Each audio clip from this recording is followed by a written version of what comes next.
Today is Wednesday, December 3rd, and we have a lot of sports, a lot of news to cover. There's so much, and honestly, a lot of the news has already been talked about so much, and we do this on Wednesday, so it's always halfway through the week, which the news, I guess, has kind of already been broken, but we still are going to share our thoughts on it.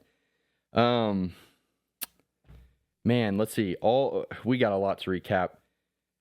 Friday, there was a big game that happened on Friday, but it was all good. Good news. Yeah, A&M won down in Tallahassee. I believe the score was like 90 to like 50 something. 95, 70, or 68 or something. Okay. It was a beatdown. Yeah. Great for Bucky McMillan and the staff. Yeah. Friday, I was happy. As an Aggie, yeah, it was all Bucky Ball's here. Flowers and smiles on Friday for sure. Yeah, we had rivalry games this weekend. Honestly, not a lot of chaos. Except for one game. But that one game didn't necessarily affect postseason picture all that much. It doesn't even, people were talking about it potentially having an effect on postseason college football playoff rankings. Really, it's only affected seeding at this point, which we'll talk about. But no new teams, are really gonna vault into the picture. Yeah, I can't wait to get into all of that because there's a lot of different scenarios, and the seeding is going to be interesting down to the wire, if you will, with conference championship games, and also some teams not even playing could potentially move spots, just because of Reese and them talked about potentially correcting some mistakes that they've been making. Anyway, there's a lot going on there. But yeah, we'll talk about those games. Man, we've got a lot of coaching news to talk about. Oh, that's going to be the bulk. I could talk all day about all the coaching hires and everything. I'm excited. Yeah, and we're going to get Pierce back on the show. He's going to give us his thoughts on the Lane Kiffin situation.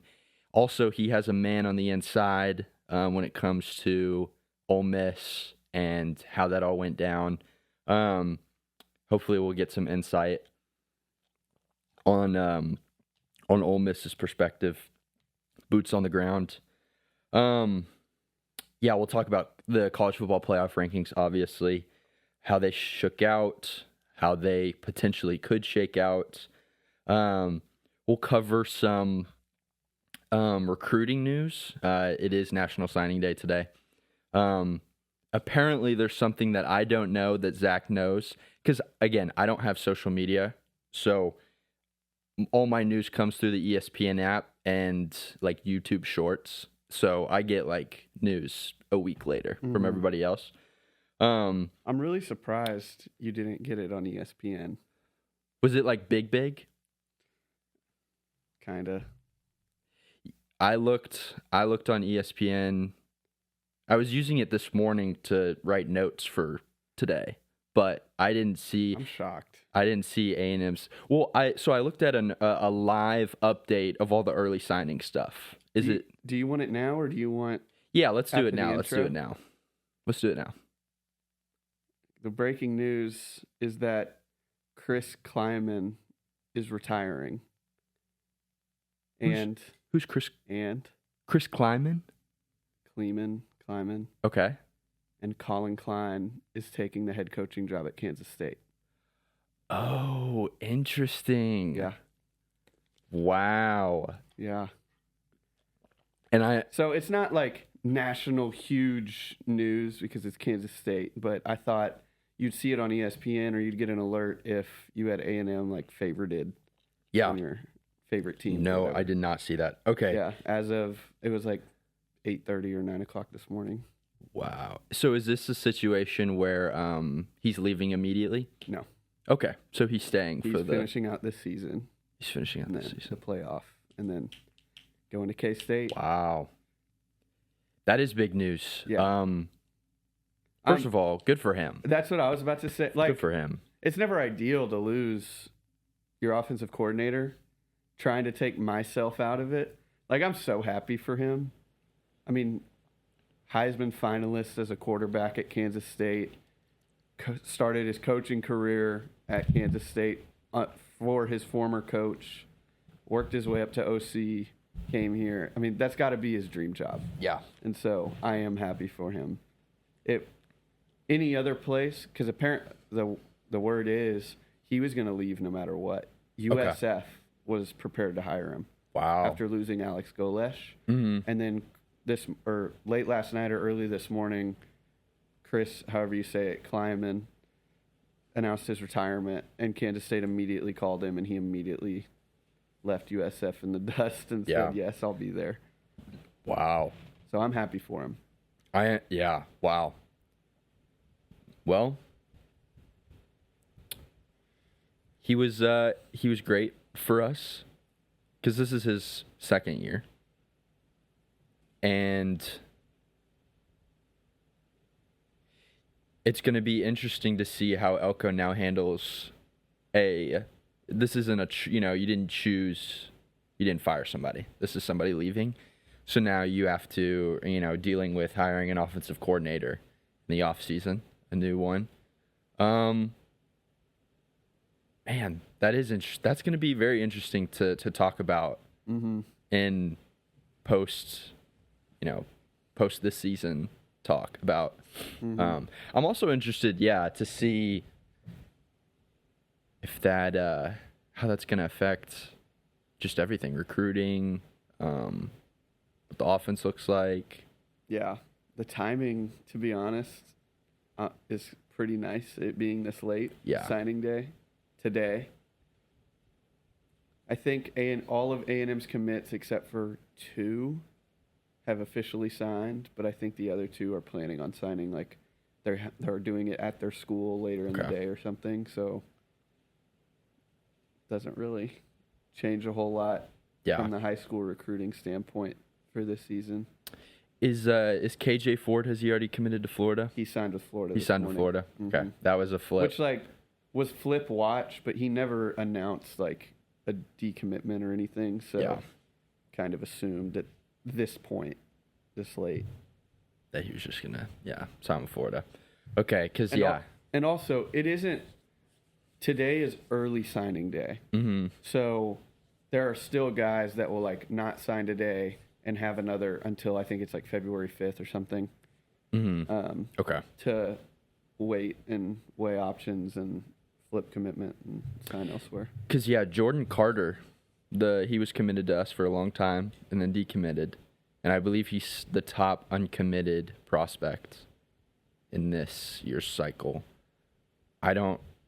It doesn't sound like anybody has him coming back to A&M, but I don't know. I haven't followed his recruitment very, very much. Yeah, I could be off on this. From what I think, he decommitted when the KJ Ford stuff got really big. And so with KJ going to Florida, I don't know if that changes something. I do know also a lot of other schools started throwing massive bags at him.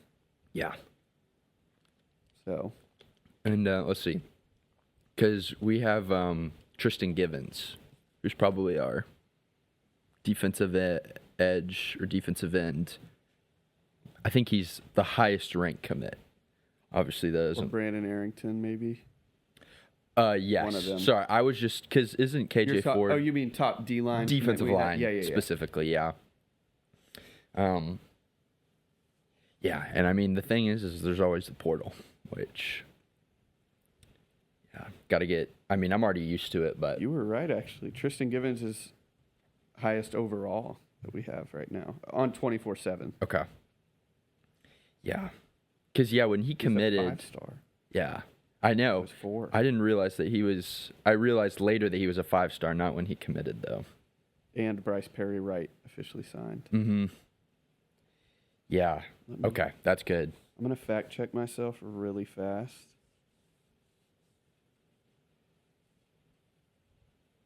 Oh, everyone is signed now. All the commits. Nice. Oh, apparently we just got a long snapper transfer. Come on. From Oklahoma State. Nice. Welcome to College Station, Shea Freybaum. Welcome to Aggieland, brother. We also got a kicker. We don't need one. We got our guy. He didn't kick this week. No. And look what happened. Randy Bond wouldn't have allowed that kick to be blocked. Oh my gosh. He would have found a way. Yeah, so let's see. We'll talk about early signing news, which we'll talk about it a little bit more. We'll talk about NFL just a little bit. College basketball, I watched Duke versus Florida last night. I did too. Very good game. I didn't watch Duke Florida. I saw that was a good. I watched Kentucky. UNC. That also looked like a good game. Great game. I ended up watching Stranger Things after that, which I do want to talk about for a second because it's I think it's pretty good. Milan, they won. We'll talk about that for a brief second. Hold on, this is gonna update in just a second. I didn't have it on Wi-Fi. Get the rest of my notes. I think I already said college football playoff rankings, NFL, college basketball. We'll talk about it just a little bit. We're still not there. We still got so much football to talk about. We have to have a discussion with Supercell about their game Clash Royale. Yeah, it's because this is getting a bit ridiculous, and we need to have a discussion. So we'll talk about that. I'm going to talk about Stranger Things a little bit because I've been watching it. And then we'll talk about conference championships. We'll do picks, and we'll talk about, it'll be baked into the college football playoff discussion, but we'll talk about potentially what seeding looks like depending on who wins these games. You got anything else? I'm ready. Okay. With that being said, we've got some things to do today.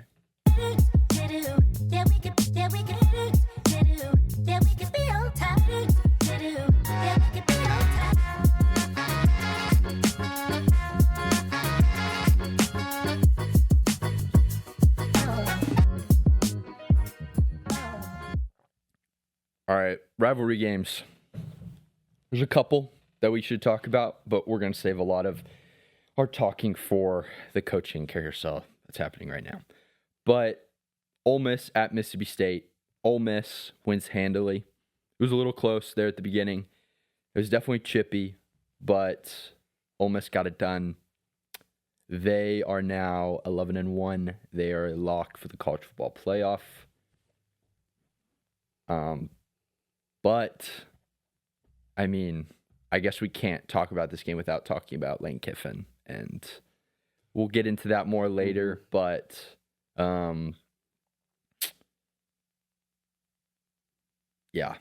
it's Ole Miss has an historic season. I believe this is the first 11-win regular season that they've ever had. And it's going to be it's just it's such a good season to kind of end this way. It's probably similar to how we felt as A&M fans. Different, but A&M going to the national championship in baseball, losing to Tennessee, and then Jim going to Texas. It's kind of like such a great season, and then it ends on such a sour note that it's kind of like, I don't know. They're both baked into the same cake. You know what I mean? You can't. It's hard to think about that amazing season without being like, without remembering how it ended. Mm-hmm. And with Ole Miss, it's like this amazing season, best season you've ever had in program history, and you kind of have to remember this stuff that happened at the end. Yeah, it's tough. Ole Miss fans, they're in a rough spot right now. I do feel for them, and it takes a lot for me to feel for them. Yeah. So it's bad. talking about the game, dude, Kamario Taylor. Yeah. Dog. Yeah. He's a big body. He was awesome to watch. He was really fun. A little bit of a dual threat. Yeah. With his legs. I don't know if that was on his player profile being recruited, but. Yeah, it was. And even this season, they've put him in for Chapin in like goal line packages and stuff because of how he's a threat with his legs. But he could sling it too. He was slinging the pill. He did good. I mean, they were already at a disadvantage, like talent wise, but he did good. I'm excited to watch him in a full season in a Jeff Lebby offense. Yeah, and it was close in the first half. In the second half, it just felt like Mississippi State's defense couldn't contain the Ole Miss offense, which kind of saw coming. Yeah, understandable. Go ahead. Oh, I was just gonna say the only way Mississippi State felt like they were gonna win this game is if they got off to a really, really hot start and put up a bunch of points, and then were able to force turnovers and stuff. Yeah, hold it. Yeah. A lot of my thing today is gonna be like recruiting. Also, Mississippi State, they are cooking. I don't know where they just got some money. They are throwing money around because they got 5-star Braylon Womack a couple days ago, previously committed to Auburn. Between Auburn and A&M, he's from the state of Mississippi, but it was never thought that he would go to state. He flipped. They got 2 flips today for pretty big time recruits, a D lineman and a linebacker. Oh, really? I think, yeah. So they're cooking, especially on defense. I don't know where Jeff Lebby just got some funds, but he did, and they're using it. Yeah. Yeah. Between those two teams, Ole Miss and Mississippi State, Ole Miss, kind of gets interesting with the coaching stuff, but as far as program trajectories, not to say Mississippi State with Jeff Lebby, I like him. I think he's got him headed in a good direction, but Ole Miss has definitely built a lot of momentum under Lane Kiffin. If Pete Golding can keep that rolling through recruiting and everything he's got going on down there, I mean, they could still, it's a weird transition, but it could still work. It could still, honestly, I mean, we could have a world where Ole Miss is still doing really well and LSU is also still doing well, not really that LSU's really done terrible the past couple seasons, but their expectations and standards are just very, very high. So yeah, Ole Miss wins the Egg Bowl. I believe it's I can't remember how many consecutive times it said that they had won it, but I would assume like 2 or 3. Because wasn't the last one they won like a couple days before Mike Leach died? Maybe. I think it was Mike Leach's last one. Okay. If I'm remembering right. Dang. Rest in peace. Oh, yeah. Yeah, you're right. So, yeah, Ole Miss has won it a bunch, but, we'll get into the coaching stuff a little bit later. Georgia at Georgia Tech. Well, I guess it was in Atlanta, so you could say at Georgia Tech. Kind of a close game. It was weird. I mean, it was close. Georgia Tech had the ball. They had a chance at the end. Yeah. They had 17 seconds to go, like 75 yards, I think. So, and they had to throw the Hail Mary at the end. I think Georgia Tech scored only field goals. They had It was 9-17 was the final score. It's Georgia Tech. I mean, y'all have to. This season was a success. Mm-hmm. Whichever way you wanna. They just ran out of gas. Yeah, which kind of not saw coming from like preseason, but you saw it over the last few weeks. Yeah, you could tell Haynes was really beat up, and that defense was really struggling. Yeah.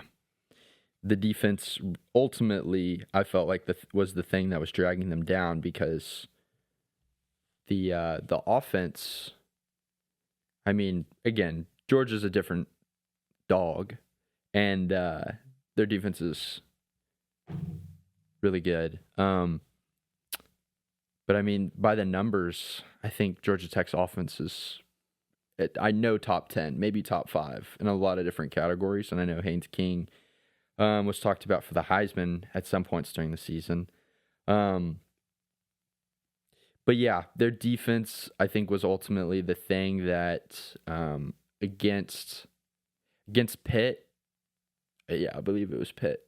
I mean, Pitt scored 45 on them, I think. Yeah, it's like 38-45. And NC State also scored, I think, 40 plus in their one loss. And Georgia Tech, I think, also scored either 30 to 40 points in that game. So, yeah, there's a lot to build on. Brent Key has a lot of momentum going with that program. Has it been translating to recruiting at all? Do you know? For GT? Mm-hmm. I don't know off the top of my head. I have this up. Oh, not really. They're 43rd. Okay.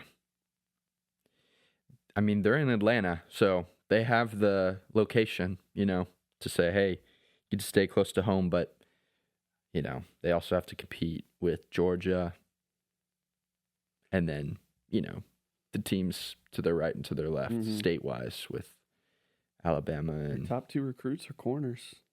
Get some defense in there, Brent. I think they need them. But yeah, clap it up. Round of applause for Georgia Tech. They're not going to make it to the ACC championship game. They're not going to make it to the college football playoff. But they deserve a good bowl, and they deserve a round of applause. What would you have thought preseason if you heard, or not even preseason, week 3, if you heard it was 7-5 Duke facing off against Virginia in the ACC championship game? I was going to get to that. Yeah, we can talk about it more later. That's just, I mean, looking at Miami, week 3, Florida State, they're at the beginning. Like, yeah, that is crazy. It looked like such a good conference. Crazy. Here, we can talk about it now. Oh my gosh. 7-5 Duke is playing for the ACC championship. Because remember, so a couple weeks ago, I was like, yeah, remember there's a doomsday scenario, and you were like, and we were having this conversation. Yeah. Okay, it was when they were playing Virginia, and when Virginia won, we were like, doomsday scenario avoided. Here we are again. They're gonna rematch because SMU couldn't beat their fierce rival Cal on rivalry week. SMU in Dallas, Texas, facing off against Cal in an Atlantic Coastal Conference game. That is ridiculous. Duke beat Cal 45-21. And Manny Diaz is coaching for an ACC championship. Did you see that at the basketball game, at the Duke Florida basketball game last night, that he came out on the court and signed a helmet and gave it to a fan, and everyone was cheering and stuff? I just thought that was so funny. Because he was the defensive coordinator when Mac Brown was there, right? Yeah, he was at Texas. He was at Penn State. He was at Miami. He was the head coach of Miami. Yeah. People forget that. Oh, my gosh. People. Yeah. Yeah, I guess we can talk about that a little bit more when we talk about conference championship games at the end. That's just the most ridiculous thing I've ever heard. It is. If Duke wins, the ACC is maybe gets Miami in, but I don't think. I mean, with the way it's shaking out, right? Well, I'll save it because we can talk about that all day. Ohio State at Michigan, the game. It was close. Kind of a theme in a lot of these rivalry games. It felt like close in the first half, and Ohio State just pulled away to finally beat Michigan for the first time in, I believe, 4 years. 4 or 5. Ohio State continues to look like the best team in the country. They continue to be both balanced on the offensive side of the ball and the defensive side of the ball.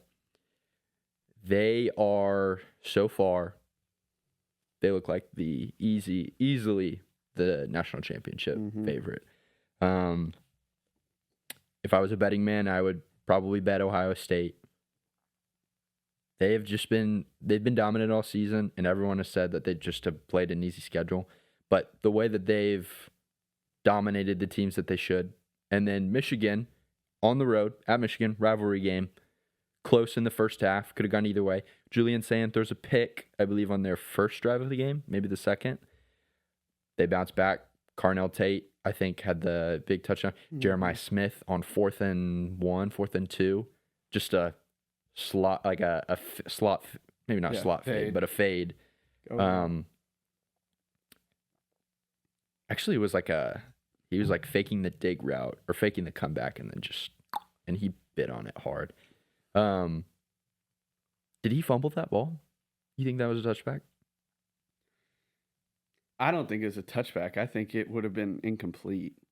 Or that, I mean, not that it would have been. They were debating on if it was a touchback or a touchdown, but I don't see how you can say, oh, wait, he didn't have possession. I don't know.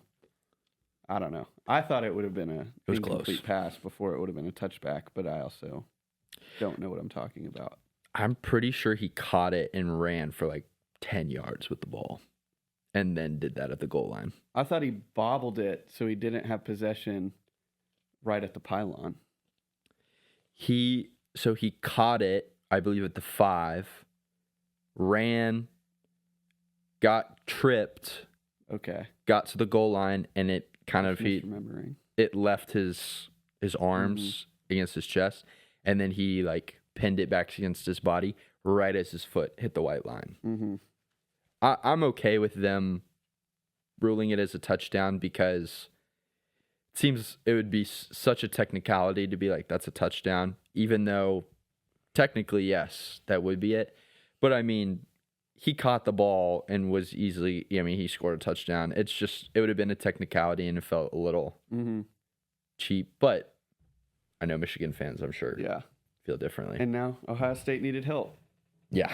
To win by exactly whatever, 16. Exactly. I have a question. Did you see post-game the Michigan players like defended the M? Because, the big deal last year. No, I didn't see that. So the big thing last year, obviously, was it was at Ohio State. Unbelievable still that Michigan won that game. They were terrible. Yeah. They could not complete a forward pass all year. They were awful. And Michigan planted the flag in the middle of the O, and then Ohio State players went up, saw it, and they started a fight. I think pepper spray got involved. Like, it was crazy. So this year at Michigan loses, and they defend the M. Is that? I was in a debate with K-Boss about this yesterday. Okay. Do you think that's soft to defend the M, or is that like standing on business? Like, I'm not going to let you deface our logo. I don't think that's soft. I don't either. K-Boss, quite a biased person. He was saying it's soft to defend your logo. I think that's the opposite. Like, how do you find it soft to like be like, you may have beat us on the field, but I'm protecting our logo still? Yeah. I don't think it's soft. I was trying to come up with a scenario of what would be soft, but I don't think defending it is. No, It may be corny. You can maybe say it's corny. Yeah. But I don't understand how you can say that's soft. Yeah, I don't. I don't know. I just think it's kind of part of it. Like, if they can plant the flag, you can defend it. Yeah. Kind of. And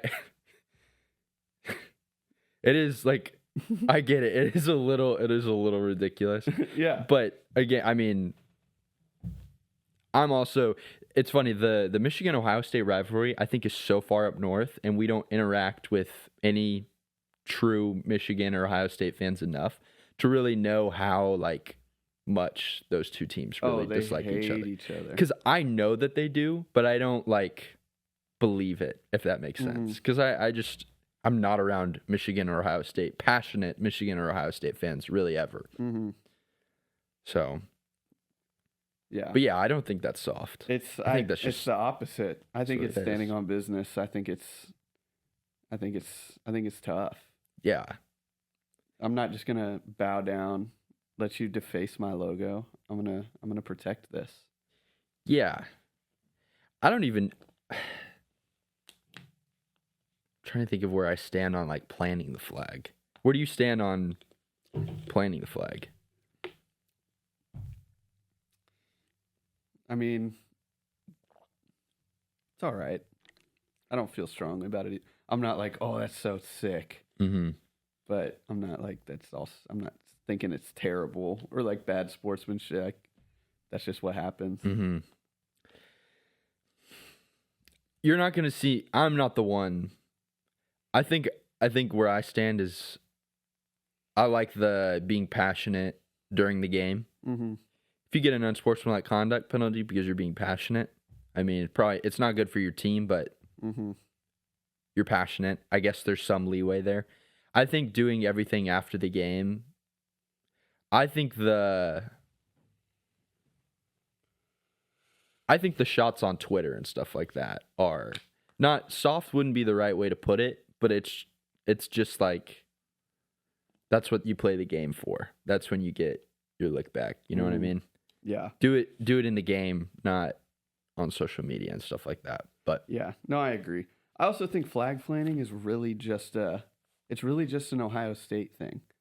Not Ohio State doing it. It only happens whenever because it started with Baker. Yeah, at Ohio State, right? State. It's kind of funny that Ohio State's always at this thing. Yeah, so I think it just kind of turned into an Ohio State thing. You never really see it that much, I feel like. It really did start with Baker, didn't it? We gotta compile the flag planting chronicles, and we have to compile a list of all the times, like where this started, stuff. That would actually be. I'm gonna actually write that down. I might do that in my spare time. Little history lesson. Flag. The listeners might learn something. If KTO came out with a video on that, I would watch that. Oh, yeah. Shout out KTO. Shout out KTO. The GOAT. My GOAT. You know, he does like, he show like what he looks like now. Oh, really? Because it used to just be nameless and faceless. He did a face reveal? Yeah. He was actually he played football, I forget, maybe Division II, but he was like a recruit in, I think it was the 2015 cycle, because he was doing a, top 10 2015 recruits, where are they now? And he was like, and there's this guy, and it was him. He was a no-star recruit, and got like 2 offers, but good for him. But I think he was also like the state champion in Utah for the 100 meter. So, I mean, he wasn't like a bum. But yeah, okay. Let's talk about Vanderbilt and at Tennessee, and then we'll do one more. So Vandy beats Tennessee. They score the most points since like 1930 something against Tennessee at Tennessee. But it looks like it's not going to be enough to vault them into contention for a college football playoff spot. They actually are behind Texas, 9-3 Texas, which, to be honest, I don't really have a problem with. Where do you stand on this? Super strongly about it. I mean, I don't think there's a wrong choice if they're 13 and 14, because their resumes are similar. Vanderbilt doesn't have as bad of a loss, and they have a better overall record, so I wouldn't hate them being above them, but I also understand head-to-head, so I don't hate Texas being above them either. I really just feel for Vanderbilt right now, because any other year, 10-2 with the schedule they've had gets them an at-large bid. Yeah. And this is the best season they've ever had, and I'm happy for them, but it just happened to fall in a year where there are a billion 10-2 teams with good resumes. So they're not going to get it, which sucks. Yeah. So I do feel for Vandy there. I do too. We also, if we're mentioning Vanderbilt, we have to mention Jared Curtis. We do, and I don't know if I mentioned him at the beginning, but huge, big time. I love that for them. Big time commit in Jared Curtis. Yeah. Flipped from Georgia to Vanderbilt. He's the number 1 pocket passer in this cycle. And is he the number 1 quarterback overall? Depends on the site. I think 24/7 has him at 2 and On3 has him at 1 or something, Okay. but he's arguably the best quarterback in the cycle. Is Diabell the other? Is he the one? Or is it? He's up there. I don't think he's the one with him. Okay. Keyshawn Henderson is up there, the Houston commit. Okay. But there are a lot of good quarterbacks, it seems. I mean, we say that every year. Yeah. We'll see how it all pans out. Yeah, but hopefully Clark Lee. I love Clark Lee. Mm-hmm. I think Clark Lee and Mike Elko are really good friends. I do hope Vanderbilt becomes an SEC powerhouse. Maybe not. I mean, I don't know if they could get to an SEC powerhouse. Maybe in this NIL era, they could figure out a way to do something. But it would be cool to see them really be relevant and compete for SEC titles or playoff spots. Mm-hmm. But very, very good win for Vandy. I don't know how alive that rivalry is considering Vanderbilt's past, but it's got to feel great for Vandy fans to finally get one. Against your in-state rivals. Okay, this is the last one we'll talk about because we just got a lot of other stuff to talk about. Let's do Alabama at Auburn. Yeah, only one more. Alabama at Auburn. Alabama. They go out to a 17-0 lead, and it really looks like things are going to get ugly on the Plains. Auburn figures out a way to come back. What was their quarterback's name again? Auburn's. It was. Oh my gosh, I see his face. That's crazy because it's not Deuce Knight. Deuce Knight started their last game. Yeah. This is actually embarrassing that I don't have this off the top of my head. No, it's okay. I don't remember either because I remember Deuce Knight. This is so embarrassing. I'm sorry, listeners. This is bad. Ashton Daniels. Good Lord. That was Daniels. So bad. Ashton Daniels. Fine. He did great. I mean, yeah, he did. They were in this game. Yeah. I think there was a point, I don't know when I was watching, but I think Auburn got a first down, and the entire place went crazy because I think they had 8 yards up until that point in the game. Down 17-0. Yeah. Yeah, but they had that big pass play that was kind of a scramble play, and I think it was their longest offensive play from scrimmage for the entire year. I could be wrong. Maybe it was just longest touchdown of the year. But they clawed their way back in it. To be honest, I think I went and took a shower or something, and so I didn't see the how they got it to 20-20. Do you remember off the top of your head? Oh, they scored a tie. Well, yeah, it was a long. They had a 60-ish yard pass play that got them down to the 2, and then they just punched it in from there to tie it. Was it Cam Coleman? No. Okay. It was, that kid who went insane. Malcolm Simmons. Okay. So he had 145 yards or something.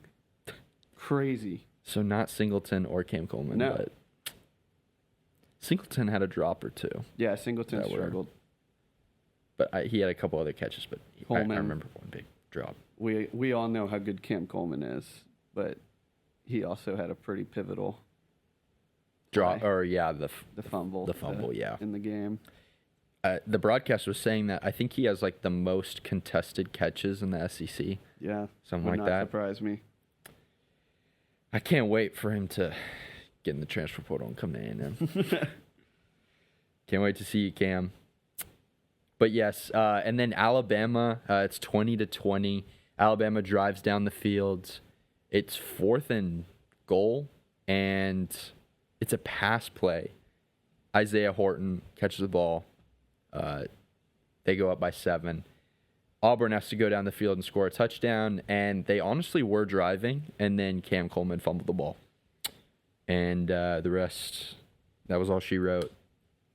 So Alabama, I mean, the Iron Bowl, it's rivalry week. It's not really how you win. It's the fact that you do win.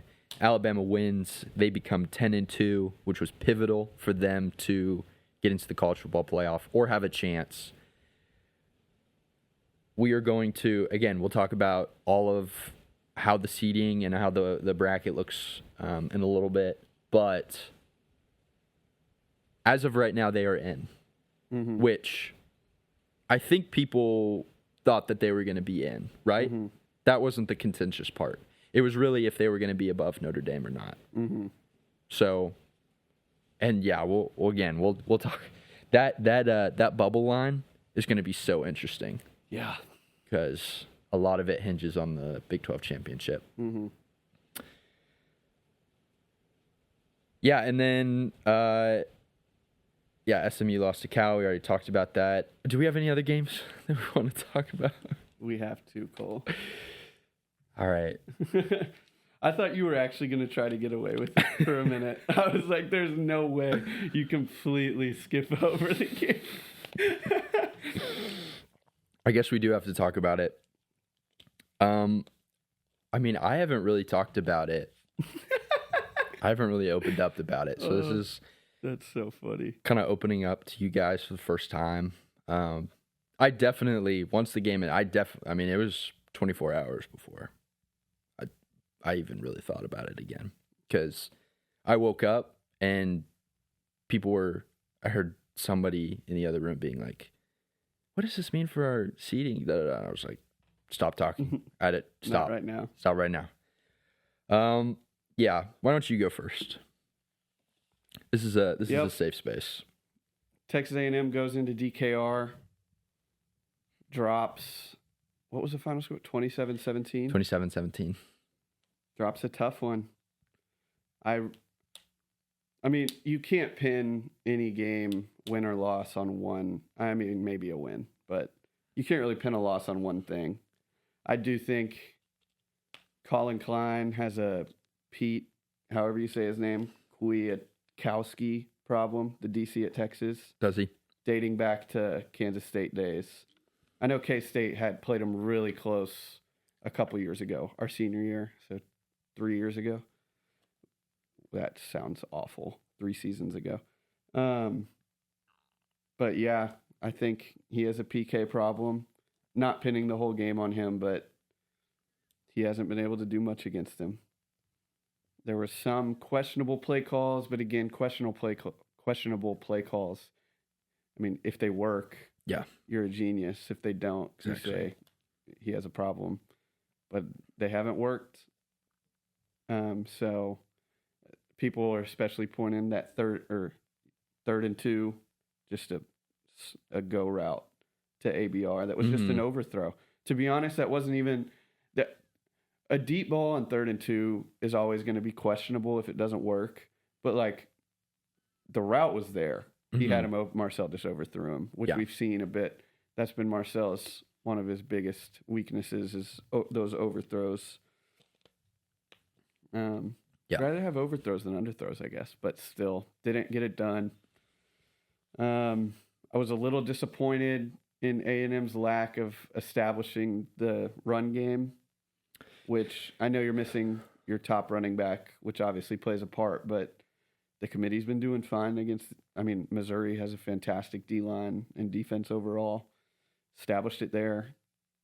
It just felt you never really saw it get going. Yeah. No, we didn't. For the first time this season. Mm-hmm. I don't know if it was scheme or maybe like trying to do too much or overthinking. I have no clue. I don't understand enough about the X's and O's to say that with certainty, but drop a tough one. I did see it's easier to spot in losses, which obviously A&M hasn't had until this last week. I really was able to see the the drawback of Mike Elko's defensive play calling, not calling it bad. It is very do or die. I mean, there is so much pressure generated and just going all out to get those 3rd and longs. But, I mean, you saw it against Taylon Green in a win as well, but Arch did it in a win for Texas where, you know, if you can just escape, if you can either buy enough time against A&M's D-line or just get out of the pocket safely, you're in a good spot to make the defense work. So I feel like it was good play calling from Texas. And yeah.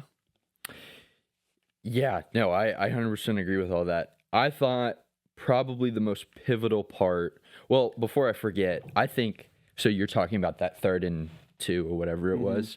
I think probably the thought process behind that is, I could be wrong. I felt like Texas was playing a lot of zone. That's a completely ignorant take. I honestly don't know if they were or not.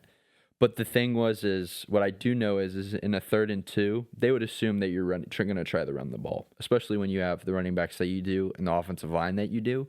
And so I think the thought process from Colin Klein is we're going to get a man-to-man look when they go when it's 3rd and 2. And so if you trust your quarterback enough, if you say to yourself, all right, in order to win these big games, our guys have to make big plays. We're going to take a risk and we're going to throw, you know, the slot fade or whatever, the go route to ABR. It probably goes to ABR because maybe they're still bracketing. ABR is the 3rd guy out of Mario and KC. So I guess they would assume that he's going to get one-on-one. And also maybe he's not getting their number 1 corner guy.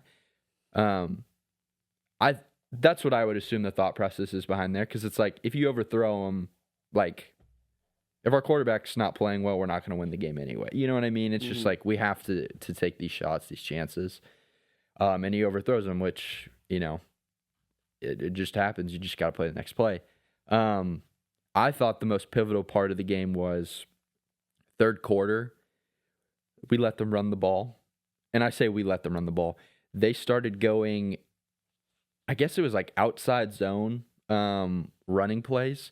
And you could see it where they would start running the outside and you would see that they have 2 guys out blocking and you see 2 defenders. And it's like, well, we're over leveraged. You know, if both of their offensive players are going to get blocks, I mean, he's just going to go and, you know, Dalton Brooks is going to have to make a tackle on the backside. I thought when they started going right and left and Wisner was getting 20-yard chunks here and there, that's when it was like, it's starting to break down a little bit. And I think Elko talked about it and Torian talked about it, where it was just like execution-wise, on defense, it's like we draw up the play where y'all have to get to your spots or else you're going to be over leveraged and he's going to get to the outside. And honestly, whether it was something that Texas was showing or if it was just a lack of execution, Wisner was able to pop free many times. And then Arch was when Arch on the was just able to run straight through. I think the issue there is that defensive lineman-wise, you're not being gap sound and you're rushing up the field, and so he just steps up the pocket and runs.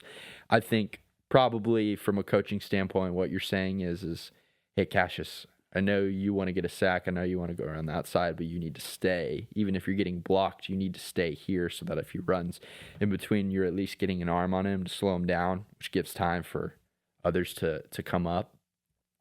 Because that happens twice, and then Arch gets out of the pocket again. Dalton Brooks sees it. He runs up. Wingo goes across the field, and Arch throws it, and that's that busted coverage touchdown. Because Dalton Brooks, I guess he needed to play deep. I guess that was his assignment, because otherwise he was absolutely wide open. Mm-hmm.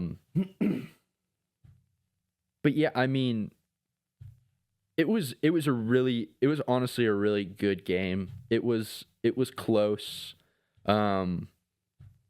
Because Arch didn't have a great first half. Defense played well in the first half.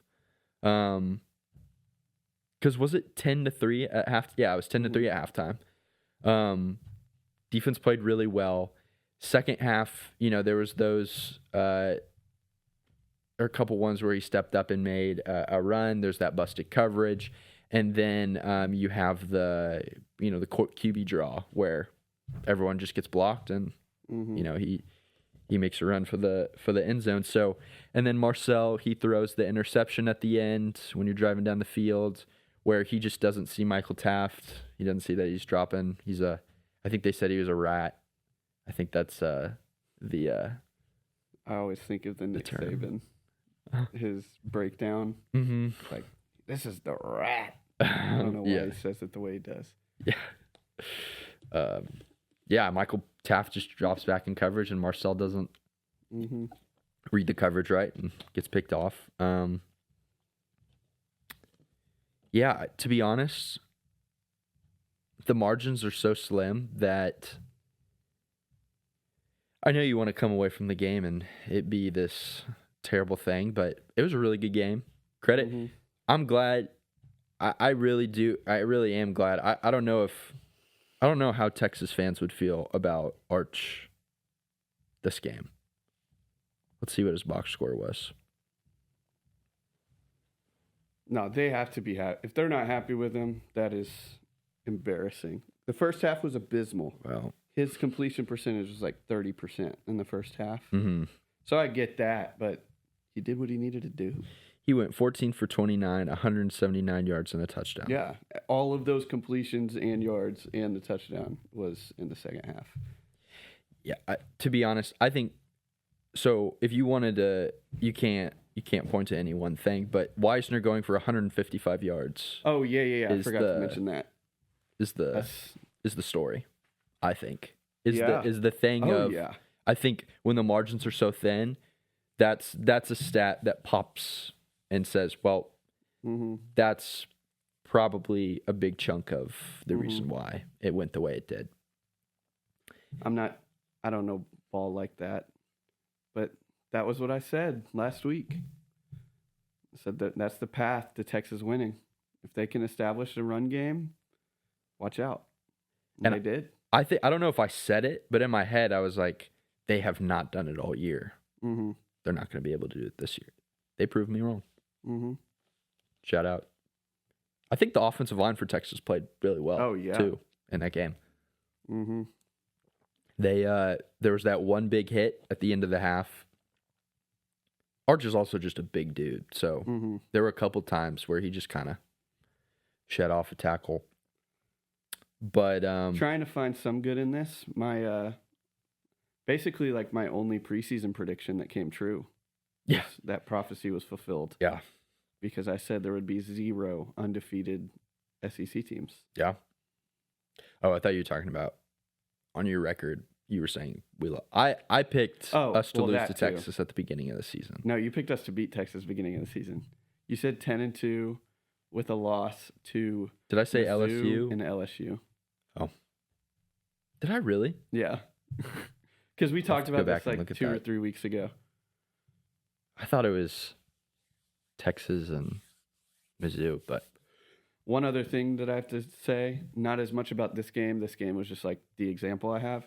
Abolish turf. Abolish turf fields. Only grass. I was obviously watching the game, so I'm sure there are more. I wrote down the players that went down with injury in this game. Bethel Roman, Marcel Reed, Reuben Owens, Malik Muhammad, Trey Moore, Tyler Onyedem, Colin Simmons. And those are not the guys you want down for both teams. Teams. Those are arguably some of the most important players that you have. Yeah. Abolish turf fields. I think those are the best players on the field, actually. Yeah. With at least talking about Colin Simmons and then Reed. Abolish turf fields. Yeah. But shout out turf science majors. We know a few. They probably don't listen, but shout out turf science. That's the thing. I knew a turf science major. They study grass. That's crazy. Maybe just plant grass. Just plant grass, dude. Jeez. It's not that hard. You have the money. Yeah. Yeah. I'm trying to think if there's anything else about this one. I think the rest for the big part is just like playoff implications, which we'll talk about. Yeah. It hurt though. So I watched it with my family and then my grandfather and my grandmother, who are both big Texas fans. They were very cordial. They weren't too crazy. But yeah, it hurt. It hurt more than I would like to admit. I agree. Like, obviously, it's never fun to lose, especially a rivalry game. I really, though, like, it hurts so much less than last year did. Yes. So, like, by a mile. Not to minimize the pain now, but I'll take this over what we went through last year 1,000 times out of 1,000. Yeah. Especially with it was the Auburn. It was just like slow, it's like slow motion fall. Yeah. Yeah. The Auburn and then Texas. But yeah, I mean, we'll get to see it. We'll see Texas in the playoffs, right? I don't think so, actually. Oh, we'll get into that. Yeah. We'll get into that later. Okay. I think that's all I've got as far as recapping games. Yeah. Okay. We're going to talk about some coaching news. What I'm going to do is I'm going to call our friend. We're going to get him on the line. He has some news. I'm going to text him right now.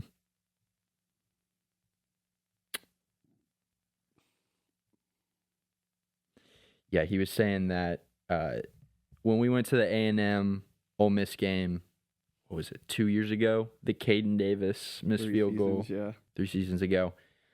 We stayed with a guy at Ole Miss, and he might have some info on this Lane Kiffin debacle situation. And, okay, he's ready. So I'm going to give him a call.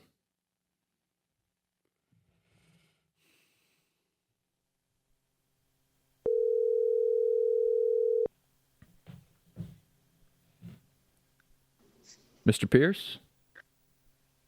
Good morning. Morning. Can y'all hear us? Can you hear us okay? I can hear you loud and clear. Okay. All right. Loud and clear. You are live, by the way. I mean, awesome. Not live, but you are being recorded. I'm here. Yeah, so we just kind of recapped the football games this past weekend, all the rivalry games. We were kind of transitioning into coaching news, all the coaching hires, and we talked, and you have said that you've been very intrigued by this Lane Kiffin situation. We want to hear your thoughts on the whole situation, and if you have any nuggets from our friend in Oxford, we would love to hear them. Yeah. Well, first, thanks, and what an exciting time to be a sports fan. I mean, this past month has been nothing but spectacular. Lots going on with this Lane Kiffin situation. I don't know why I'm so enamored with what's going on. I think it's just because it's a one of a kind situation. Really just because of the schedule. Let's get that out of the way first. I'm sure you guys would agree on that the college football, timeline is really, really messed up right now. Yeah. And there's no good way around it. But, I think this is intriguing because, the Lane Kiffin, this is not the first time that he's done something like this. And I think, having a friend that is from Oxford and an Ole Miss fan, I also got a perspective from him. And then just hearing the news stories behind it, because I think my initial feelings were, dang, that's a pretty terrible thing to do, to leave your team. And then like it's hard to know. It's also just like a testament to the world of like sports media too, because like it's hard to know what's true. Like what's going on. There's all these like screenshots of him texting girls, which I don't know if you guys have seen all that stuff. You mean the Lanestein files? Oh, I didn't know they had a name for it. They do. The Lanestein great. files. Oh my gosh. Wow. But no, yeah, it's one thing for a coach to leave his team and go coach another team. It's another thing for him to leave when they're on the brink of a national championship. I've watched basically every interview that exists on the internet about this because I had to know what Pat McAfee was going to ask. I had to know what Paul Feinbaum was going to ask. I know Stephen A. Smith's opinion, and honestly, it's pretty polarizing. I think that's another reason why I wanted to just get your thoughts and talk about it, because I feel like a lot of people have different opinions on it, and I'll try not to take too much of your time, but, I think inherently him taking the job is not what the problem is, but there's rumors of, he wanted to, and he is poaching some of his staff from Ole Miss and bringing them with him to LSU. Now Charlie West Jr. is going back to coach the Rebels for the I did not know that. Playoffs. Yep, I did not know that. Which I don't know how. Imagine. I don't know how it works. I'm assuming he went to Baton Rouge with Lane Kiffin. He did, and now he's gonna go back. I mean, that's the only way. Stephen A. Smith put it this way: he is on Lane Kiffin's side, which, personally, I just think Lane Kiffin he's just had a rough, go of I wouldn't say he has the highest character out of any person in sports. It seems like he can kind of be a snake at times, but yeah, I just think him wanting to take his staff, his players, and then some Ole Miss players actually tweeted out when Lane Kiffin posted his, announcement. He said, even though the team wanted me to stay and coach, there's been some conflicting opinions on that. Supposedly the Ole Miss players are like, no, we did not tell him, or that's not the sentiment. We didn't want him to stay, Mm-hmm. So there's a lot to lay out here, a lot to think about. Obviously, I think, this is just a tough situation regardless. But I'll kind of leave that open for interpretation. There's more that we could talk about in depth, but what are your guys' opinions on it? What do we think about the decision? What do we think about Ole Miss's playoff chances, their ranking, and what this means for the state of college football? Yeah, well, it's crazy. I think this, for college football, definitely shows the need to update the calendar. For sure, that's number one. I honestly like how the committee. I would have understood if the committee bumped Ole Miss down, considering the coaching stuff going on, but I kind of like that they still got in where they did based on merit, because it's it's the players. The players earned whatever spot they have, which is the 6, and why you don't want to, put the players in a worse situation because their coach just left them. They didn't do anything to deserve that. So I'm fine with that. I am a little worried, I guess, about about them in the playoff. Being at the 6, they have a pretty favorable matchup if they stay there, first round. But I don't know if it is still a big difference, and there's been so much drama that I don't know if Ole Miss players will be totally ready, and I don't think any team would be. In terms of Lane, oh man, this has been so fun to follow. First off, I feel Marty Smith. I was gonna bring that up at some point. That was so hostage. Funny. Respect crazy. Marty Smith. First off, also I feel terrible for Ole Miss fans, and it takes a lot for me to feel bad for Ole Miss fans. But I do. I agree. Yeah. I really do feel for them. Best season in program history. But this is how it's going to be remembered, and that sucks. Yeah. So I do feel for them. To be honest, I'm not a big Lane Kiffin fan, but I don't think it's wrong of him. Like, I respect him wanting to stay and coach through the playoff, because it's like, I mean, that shows a commitment to the players, even though he's taking a different job. So I respect him for that, but I also fully understand why Ole Miss does not want that to happen. Just in terms of, I mean, early signing day is today, and the poaching players part of everything, and just the drama that it's just kind of like, if you're going to leave, just leave. Like, I'm not just going to have you stick around. So I see both sides of the, like, coaching through the playoffs thing, but it has been so fun to follow with the Lanestein files. I have not I heard have that. so many saved that I'll show you. Hysterical. It's crazy. The screenshots from Ole Miss sorority girls of him in their DMs, and his Pilates instructor, or one of the girls that works at the Pilates place telling stories about how he would act. Like, he's a mess. But, and not to mention, what's I already forgot it. The girl that the other big story, this, like, Mary Kate something. Oh yeah, like, Mary Kate, her boyfriend's dad. Yeah. You adds fuel to the fire for them. Yeah. The thing, her having sideline passes, and there being screenshots of their DM history. Wait, no, I don't know about this. Oh yeah, I mean, that's the gist It's just of it. another one that he was talking to. Okay. Also, Juice Kiffin. Have y'all seen the Juice Kiffin stuff? Didn't he get left on the tarmac? He left on the apparently it was never his dog. It was just for engagement on Twitter. I have not seen this. Yeah, Dang. Juice Kiffin was not welcome to Baton Rouge.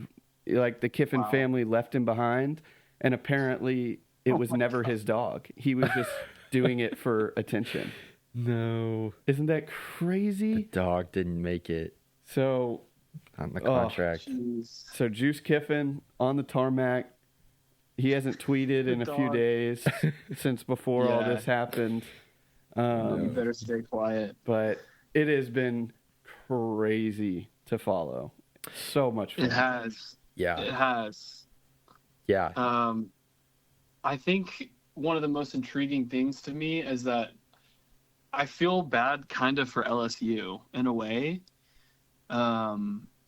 Because I feel like they're just doing what they just did. Like, it's, obviously not the same type of gravity, but it's very similar to how Brian Kelly left South Bend. I feel like they're, quote unquote, someone told me it's like they're getting sloppy seconds again, which is just a terrible thing to say. Because it feels like that. Like, I was talking to an LSU fan this week, and it's like, well, like, who else would we have gotten? And I think that's a good point. I think, like, another factor is it's kind of terrible that it took this long for them to make the decision, because you can think of it so many different ways. Like, was he holding out to, just kind of screw over LSU because he wanted to stay at Ole Miss? Was he really thinking about the decision? I watched part of the opening press conference in Baton Rouge, and he was like, yeah, I haven't even looked at the contract yet. I don't even know what my salary is, which is a load of crap. Yeah, there's no way. Yeah, it's just, there's so many ways to look. There's so many different angles, and I think both teams kind of got screwed over. But I understand Keith Richards, the Ole Miss athletic director's choice to not let him play through. I think he has a reputation too, and also I think loyalty is often hard to find in college football nowadays. So, but yeah, Lane Kiffin kind of sucks. Yeah. And you guys know him well. The friend that was referenced before we started today, Oxford resident, Oxford native, actually. I'm sorry to interrupt you. So I have family from Mississippi. I have one uncle who he went to Ole Miss, and he he knows, apparently, according to my family, knows all the people in Oxford. So I was like, do you know? And I said your friend's name. And he was like, oh, yeah, Dad's a doctor. And I was like, I think so, yeah. He was like, I was like, does he have a son named? And he was like, yep, I know him, Oh, whatever. my I was like, gosh. no way. That's, of course you know them. But anyway, continue. No, but I mean, that's just the thing. Like, word travels fast in a town like Oxford, Mississippi. I think that's you bring up a good, anecdote, Cole, because I talked to this individual about a week before the Egg Bowl, and I mean, he and his family, and they have these like in-depth, Twitter messages, group messages, whatever. Like, they're in the know. Like, I don't think he would admit it, but I'm pretty sure his doctor dad, is a big donor to Ole Miss. That's all speculation, but it would make sense. And he was so confident in my eyes that Lane Kiffin was staying, and that made me confident about it. And I also didn't think he had any reason to. But I think he was just as surprised. I think we were talking about it actually during the Iron Bowl. We were texting and just kind of what's going to happen. And because, as you guys know, I had to sell some tickets this weekend, which they've sold. So. Okay, good. I'm glad. Yeah. Anyway, he was super confident that Lane Kiffin was staying, and I, kind of bet on that because I trust him and where he's from and the connections he has. But I think this is a great story to talk about because it really gets to the heart of. I feel like it really digs deep on our human nature. Like Lane Kiffin has. This isn't the first time he's done this, left Tennessee, got fired at USC. Nick Saban fired him a week before, what was it, the national championship or the semifinal or something like that? Crazy. And so the bottom line is, however you try to justify it, I think Lane Kiffin acted out of, what he thought was best for his family. And I think Ole Miss did the same. And I don't think there was a better way they could have done it. I know he seemed like kind of anxious in the interviews and like just kind of out of character. I think he knows this was like a pretty big deal. Like Lane Kiffin's not an idiot, but he is like the youngest guy. I think I read somewhere. He's by far like one of the youngest coaches to be a head coach for this many teams in the SEC. So yeah, you have to give him credit for what he's done. But my bottom lines are, I think he's kind of not the greatest guy. I do feel bad for Ole Miss. And I do think LSU could have done better. Like, I don't know. There were 3 coaches, and you guys might know better than I do, but I know, did Florida get a coach already?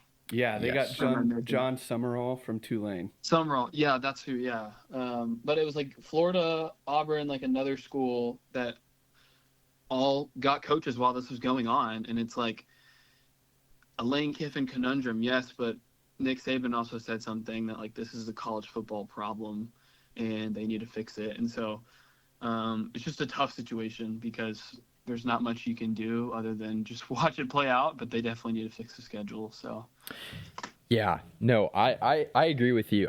To be honest, my thoughts on Lane Kiffin are, to be honest, I don't remember the USC. I remember it happening, but I'm pretty sure I was pretty young at that point, so I wasn't really like in depth on all that stuff yet. It sounds like he burned a couple fan bases really bad in the past, and I think honestly, because of that, this situation looks the way as bad as it does when it comes to like him burning a fan base and leaving at such a bad time, and especially when they're having this big season. And I'm with you. I thought he was going to stay. I picked him to stay, but I think the thing is that I think he genuinely was very, very conflicted over choosing both of these programs. I think he chose LSU because he was like, you can't really choose the timing of these things and the way that college football is set up right now, like you were saying. you kind of have to make somebody mad, whether it be, I guess you wouldn't necessarily make LSU mad because they never really had, you weren't really their coach or whatever. But in order to take this opportunity, which like only Lane Kiffin has that opportunity. So of course everyone else can be very critical of his decision and whatnot. But I think because he has this opportunity to coach at LSU, which is one of the best programs in the country, Right. I think he's like, this is the time if I'm going to make this move to do it. And so him leaving, I think there's a big part of him that's like, I wish it didn't have to happen this way.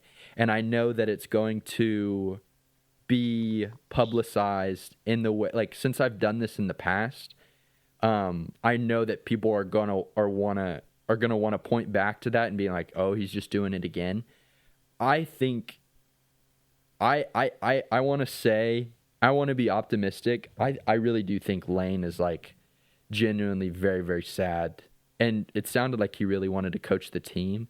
And people are making it out like he just like didn't try at all to like coach. I think he genuinely really, really tried. I think taking the coaches with him, I think again is another timing thing. And it's funny that they're going to let Charlie coach, but not Lane. And That's crazy to me. Right. And I genuinely think it's funny because when Lane was in his interview, he said that the AD was like, I have to live here. It really sounds like the AD just like didn't want to get jumped like on the street and harassed, because if Lane left for LSU and then he was still coaching, I guess maybe the sentiment there is everybody's going to come after the AD for allowing him to stay and coach, and it would just get really, really bad. And so it's more of like we want to avoid all of that stuff, rather than, in theory, like if we wanted to do what was best for the players, and I guess, in turn it would be good for fans because they would get to see their actual team play in the playoff. It kind of sounds like the AD is like, I'm making I don't want to say selfish decision, because he has like, is it a selfish decision to not get death threats and, deal with all that stuff? No, I don't think so. But it is a decision of,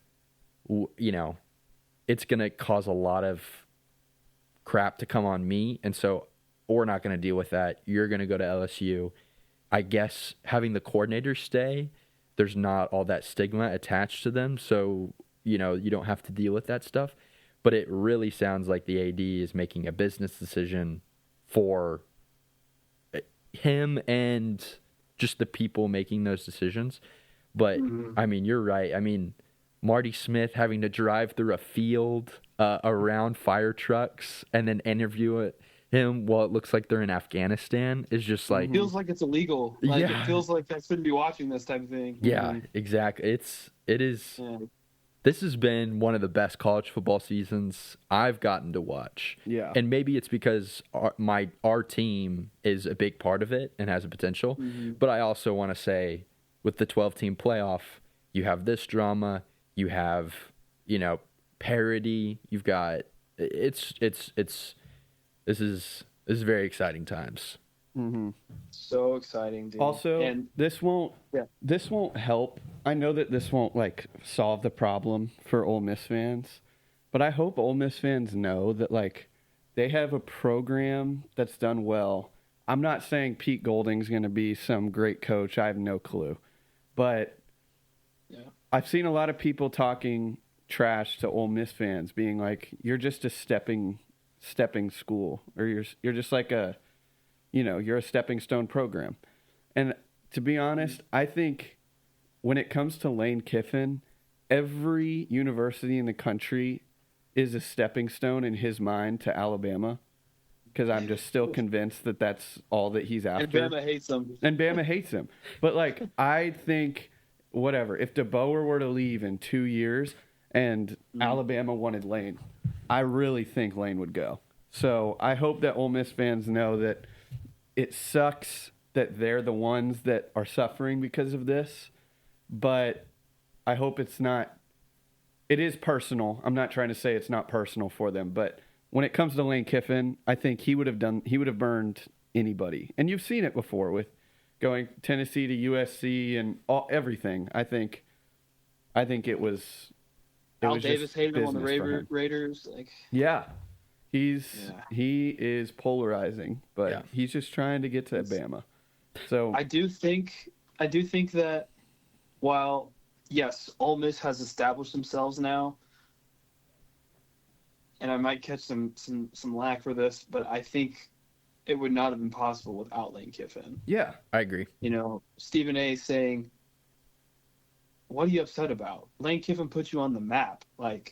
You if anything, you have things to give. He deserves things from Ole Miss. 100%. I think that would be true of anywhere. I think he's just an interesting coach.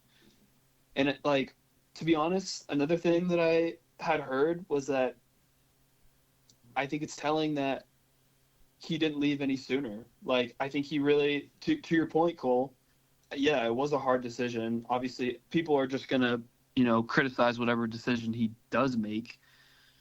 But he could have taken the job at Auburn a few years ago. And he also could have taken the job, before DeBoer came in. I doubt Alabama was calling him, but, he had plenty of opportunities to do the same thing. I do think this is it for him. I don't think he'll coach in the SEC again like this anytime soon. Maybe a step up would be, I can think of 3, Ohio State, Oregon, or I don't know, Michigan, Georgia, something like that. I don't think he can go. I think he's at his peak at where he's going to be, and hopefully it works out for him. But I'm really worried for Charlie Weiss and his family. Yeah. The video Really of him getting on the plane and the fans yelling at Charlie, that was tough. But I think there's a ripple effect to this too, because with Lane leaving, arguably the recruiting will be different. I think some players might have some hard decisions to make, and here we are looping back around to the original issue with this whole thing, is that the transfer portal is basically, isn't it during the playoffs? Yeah, it's so how are you going to make those decisions without knowing what the team is doing?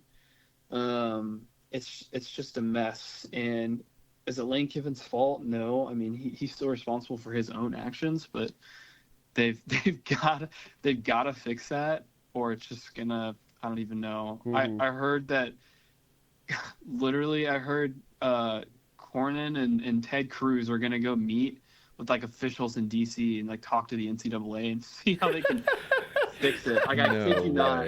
I can't remember where I heard this. It was on. Who's the bald guy that's on Pat McAfee's? I'm blanking on his name. It doesn't matter. It's this is an issue, and as we all know, college football is about money. So hopefully it gets different. But yeah, Lane Kiffin, I'm not a fan. I wish him well. Yeah. I don't blame you. I wish him well. I don't blame you at all. All right, Pierce. Well, it has been great talking with you. Thank you for sharing your opinion on Lane Kiffin.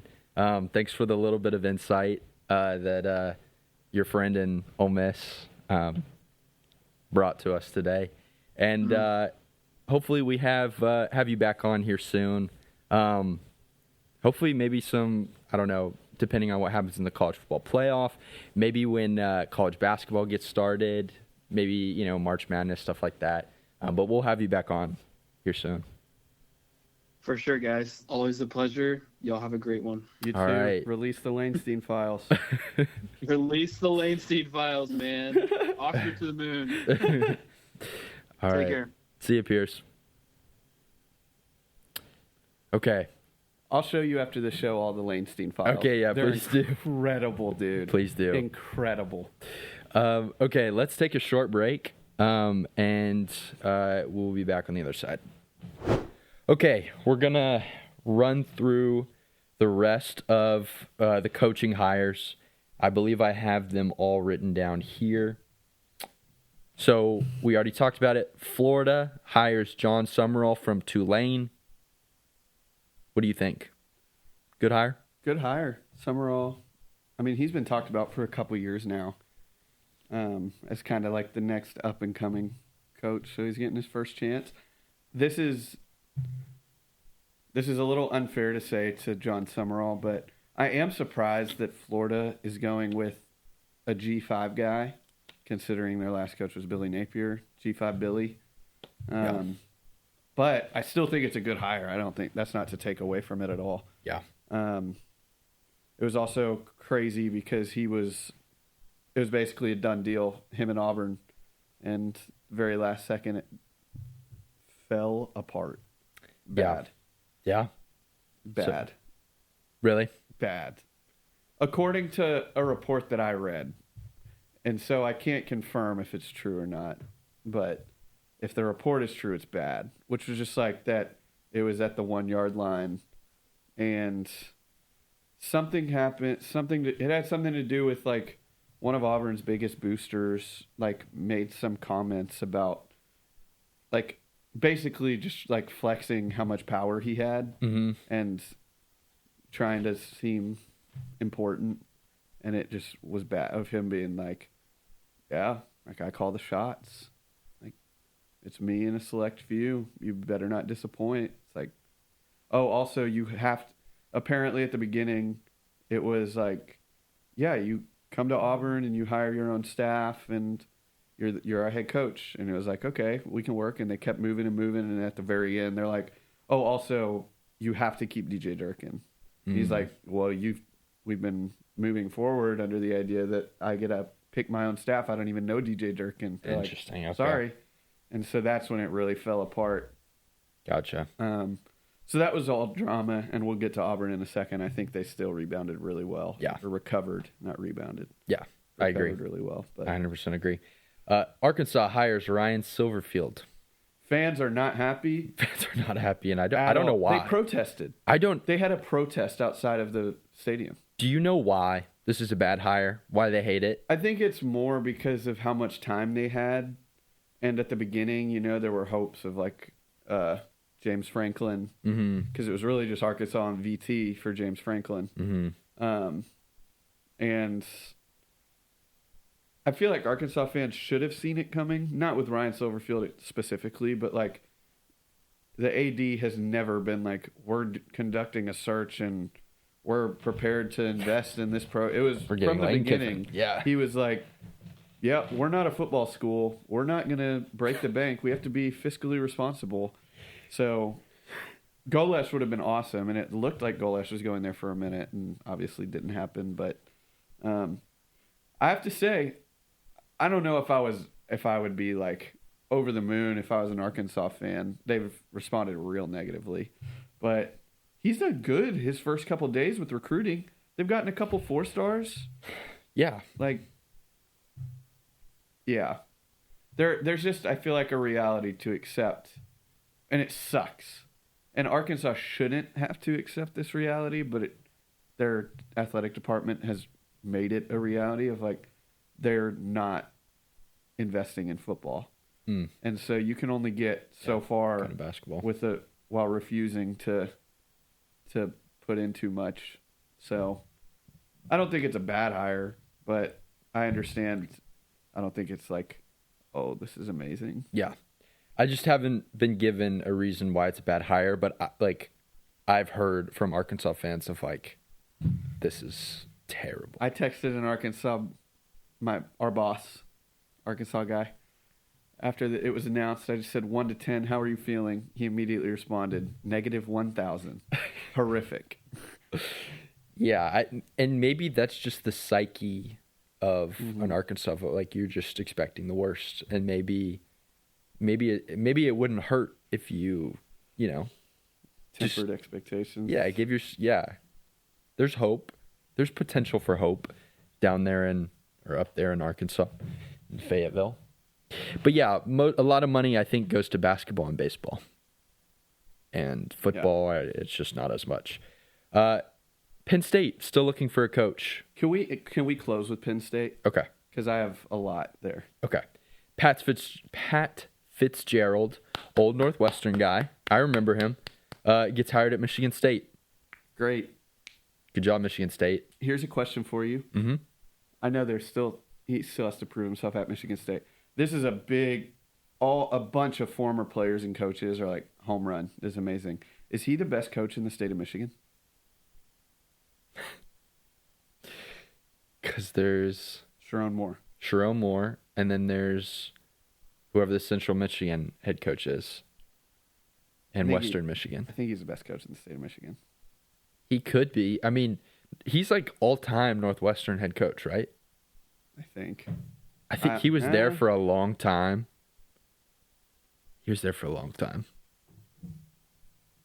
But, yeah, I like that hire a lot.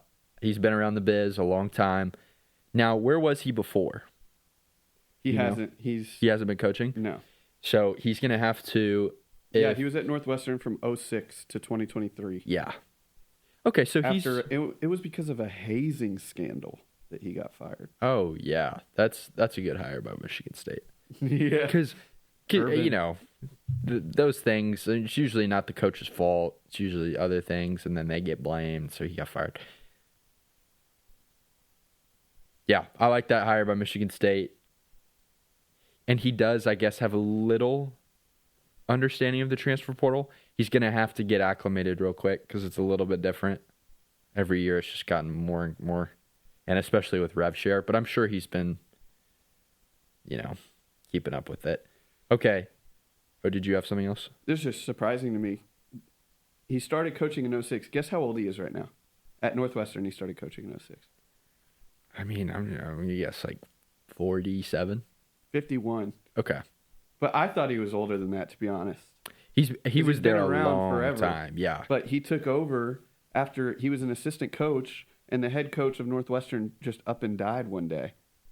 And so he was promoted to interim and then just stayed from 2006 on. So he's only 51.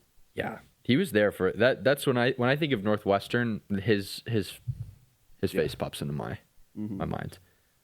Yes, so we just talked kind of Alex Golish gets hired at Auburn. Good hire. I think. Out of all the coaches that you have right now, I mean, it's musical chairs and someone's going to get left out. And right now it's Penn State. And so, yeah, I think Alex Golish is a good hire for Auburn. Mm-hmm. I think they're going to keep DJ Durkin. They are now, as of last night. Which I love for them. I think that's good. And I love for DJ. Mm-hmm. And I want the best things for DJ Durkin. Yeah. Get ready to learn 3 down front, Alex Golish. Because that's all it seems that it is. And I think it's great, too, with Golish being an offensive guy. Because, he's had some good offenses. USF, yes, but like Tennessee, being the OC at Tennessee, whenever they beat Bama a few years ago and everything, like having a guy that, has been a head coach already, and obviously the drama, and he just served as interim head coach for Auburn. Like, he can handle the defense. He's recruiting really well. He has been the last 2 years, so I love that pairing of him and Durkin together. And he seems to really like it down there. Yeah. So, I'm glad that. And I think the fans like him too. I think. Oh yeah. See that he's done well, so I think that's a good hire for Auburn. Especially considering how the Summerall thing fell apart. Yes. I feel like that very easily could have gone from bad to worse. Yes. But I feel like they reacted really well. Got a really good coach. Yes, I 100% agree. Kentucky hires Will Stein. I've been saying his name all year. Good hire. He grew up a diehard. He's from Kentucky, and he grew up a Kentucky fan. Perfect. Maybe he's the next Stoops. Hopefully he's better than Stoops. But maybe he's there until he's like 60. Do you remember the commentator? He used to come on First Take sometimes and argue against Stephen A. and Max Kellerman. I thought his last name was Stein. His face pops into my mind. I don't know. Let me look up Will Stein family.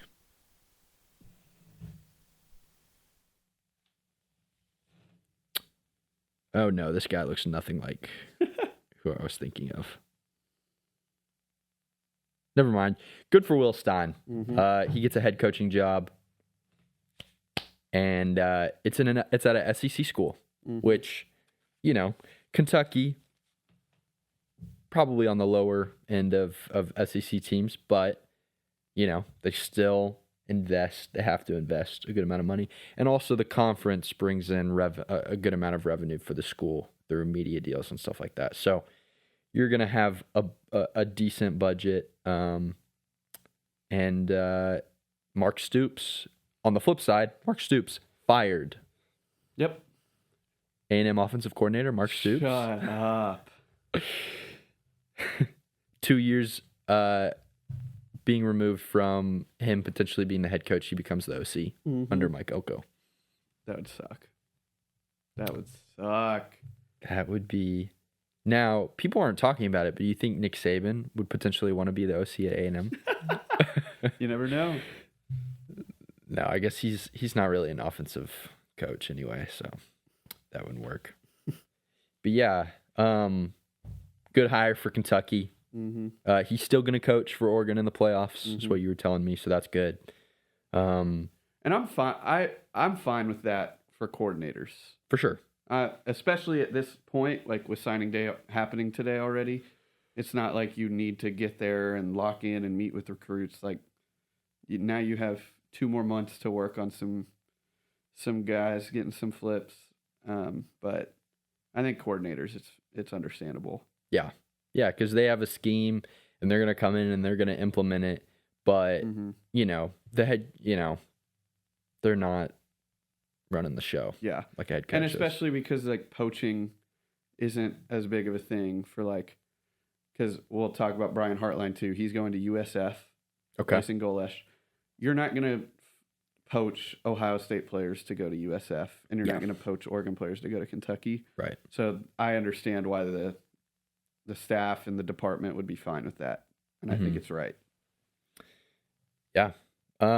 Eric Morris, I believe North Texas coach, gets hired at Oklahoma State. Mm-hmm. Good hire for Oklahoma State. Mm-hmm. It's going to be very weird to see not Mike Gundy on the sideline coaching. Not that I watch too many Oklahoma State games recently. Because they haven't been really, really good. But, I mean, he's been there for as long as I've been alive, it feels like. So, good hire for Oklahoma State, I think. And then Pete Golding, again, gets promoted to being the coach at Ole Miss. I guess with the market the way it is right now, I understand it. It's kind of just keep what you have. I wonder how it's going to go. Could it be a Mike Early year 1 season where it's like wrong decision and then, maybe it gets better from there. Yeah. I mean, Ole Miss has been underrated defensively under Golding. So I trust him there for sure. I don't know. It is more, I like it because of the way that the market is. And the point in the season that we're already at, I don't know if I'm like excited about it for the future. Yeah, but I understand why it happened. Yeah, I agree. Yeah, maybe if it's different, maybe if this is the only coaching thing going on right now, then you have you want to take your time and wait, and you name him interim head coach, and then you're waiting for somebody else. Who's on the market, but with everything the way it is right now, with the fact you're going to college football playoff, well, I don't know. Do you think it's a little premature to just go straight to, hey, you're the head coach, or just being like, you're interim head coach, wait, kind of assess your options and then head coach? Not really. Not really. I think Keith Carter probably knew over the last few weeks with Lane drawing things out the way he did, for whatever reason, whether justified or not. I'm sure Keith Carter was already starting to prepare, have a plan B if Lane were to leave, and he probably already had an idea that he would trust Golding. And also, it's not even like just with the transfer portal window opening up soon, or actually it's already open. People can enter the portal.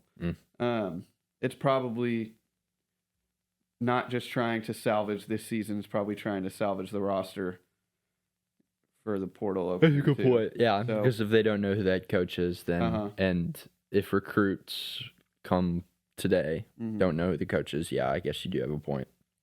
Yeah, it's kind of like, who are we signing to? It's chaotic, but I feel like it, unless Keith Carter's just an absolute moron and doesn't deserve the job he has, I think it was probably I understand. I don't think it was a bad choice. Yeah. Okay, Stanford hired Tavita Pritchard. Yeah. I think that's how you say his name. From the Commanders? Yes. I know nothing about him, but I love Stanford because Andrew Luck is their GM. So I believe he was a quarterback at Stanford at one point. 2-time Heisman runner-up. Oh, I didn't even... He was the runner-up 2 consecutive years for the Heisman. How do I not remember that? I remember that. I don't. But, yeah, so QB at Stanford, so Andrew Luck's good buddy. So just hired a friend. Come on.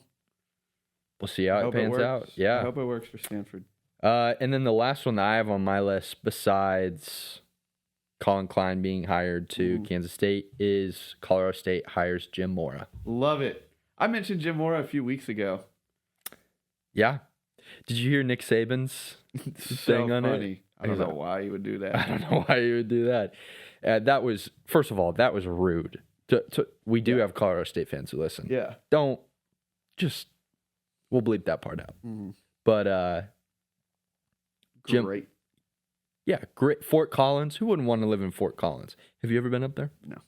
It's awesome. Highly recommend. I believe it. If, yeah, living in Fort Collins would be very, very cool. And Jim Mora gets to do that now because he's the head football coach. That's all I have for all the coaching stuff. Do you have anything else? I already mentioned Heartline to USF. And then Penn State. Curious way. Oh my God, dude. It is like bad. It's so much worse than bad. They were the first team to fire their head coach. It's so and bad. Here they are. Like still waiting for a dance partner.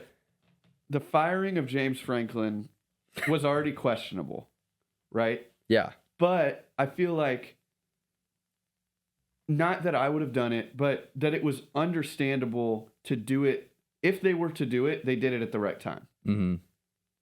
And they have just done everything wrong since then. Maybe not everything wrong, but it is just everything that they needed to happen has just not been even close to happening. Yeah. And so it's like, they've missed on everyone. They have single-handedly as a program gotten like 20 coaches extensions. Yeah. Like, they missed on Rule. They missed on Signetti. There were rumors of Elko. They've missed on everybody. And then especially this week where I think it's Kalani Sitake, the head coach of BYU. It was basically a done deal from everything that I've read. It was like a handshake agreement that he would leave. And then once BYU heard about it, they went all out trying to get him to stay. The CEO of Crumble Cookie, did you see any of that? No, I didn't. Yeah, so after word was out that it was like pretty much a done deal, the CEO of Crumble Cookie tweeted out, he's like, just heard something disgusting. Like, I have to get involved. And apparently he upped so much money and is like donating so much to try to get him to stay. And now we know officially Kalani Sitake's staying at BYU. He's getting a raise. He's making $9.5 million a year. There's more NIL contributions. And Penn State just did it again. Them trying to get a coach has all it's done is, well, with the time, they've been put in an awful spot. And they've made 10 to 15 programs better. Yeah. Like BYU is in a better spot now than they were 3 weeks ago because of Penn State. Yeah. You can say A&M with an extension of Elko and more NIL contributions better. And it could, if it doesn't work out with any of these coaches, you could say, oh, it actually hurt them, which I get. But as it stands right now, they are putting more money into football, and they have a coach that's committed. So they're in a better spot. Penn State has now dropped to 130th or 150th in recruiting. They're one spot ahead of Prairie View A&M. Golly. And Virginia Tech has gone from 121st to 25th in recruiting. They're like a beautiful, like a girl who's like breaks up with her boyfriend and is like, I can do better. Like, I'm so beautiful. And now they're at the point where like, am I ugly? Yeah. Does anybody want me? Yeah, and now the guy they broke up with is dating someone and he's incredible. He's happily married. Yeah, and with a family and kids. Got the promotion at work. Backyard pool. Everything. Yeah, and it's all going well. She's wandering. She's like, anybody want me? $100 voucher to the Jelly of the Month Club. Yeah. It's bad. Living on the streets. It's bad. And where does Penn State go from here? I mean, there was already, at first it was, those big name coaches like Signetti and Rule, even though I think Rule's fraudulent, that it went to that. It used to be the worst case scenario was hiring a high-end coordinator. And that's out the window. I mean, this is going to sound extreme, and some of these examples probably are, but we're in the case now of like, we have to get like, we have to make a hire. We have to hire someone that's like embarrassing. I mean, you're talking like Jimbo Fisher type, or Brian Dabble, I think would be a really good hire, even though there is a huge difference between NFL and college nowadays. But I think coaching-wise, he'd be a great hire right now, considering the other options they're faced with. They literally can't go anywhere. Dabo Sweeney, if Dabo gets fired or he's not leaving, they're not going to fire him. Yeah. But, I mean... I think they're just waiting for DeBoer. DeBoer's not going anywhere. I know. Why would DeBoer There was leave talk about that. Alabama? He's not going anywhere. I think that's the most ridiculous thing that I've heard in this coaching side is that DeBoer would leave Alabama for Penn State. Yeah. Why would he move from a Tier 1 program to a different Tier 1 program and make his job harder, redo everything? It doesn't make sense. And because of the time that we're at now, you'd be inheriting... I mean, he's inheriting the 150th ranked class. Yeah. And all these players are about to enter the portal. Yeah. Like, you're losing your starting quarterback and running back duo. Like, you're already one of the most paid coaches, too. So, it's... Whoever's going in is inheriting, like, an absolute dumpster fire. Yeah. And, I mean... They're not going to field a team. It just goes back to you fire James Franklin because of the expectations that... He didn't meet the expectations that he set himself. And you're like, he can't win the big games. Well, guess what? You're not going to win. Not only are you not going to win the big games next year, you're not going to win half of the other games that you play, and you reset. I get it. You just want, a new face in there, but come on, man. I don't. Mm-hmm. I don't know. I just checked. Penn State. Obviously, today's early signing day. We've talked about it a bunch. Guess how many signees Penn State got today? I'm going to say 11. 2. You're joking. 2. 4-star defensive end, 4-star quarterback who's from Happy Valley. Woof. Or just outside Happy Valley.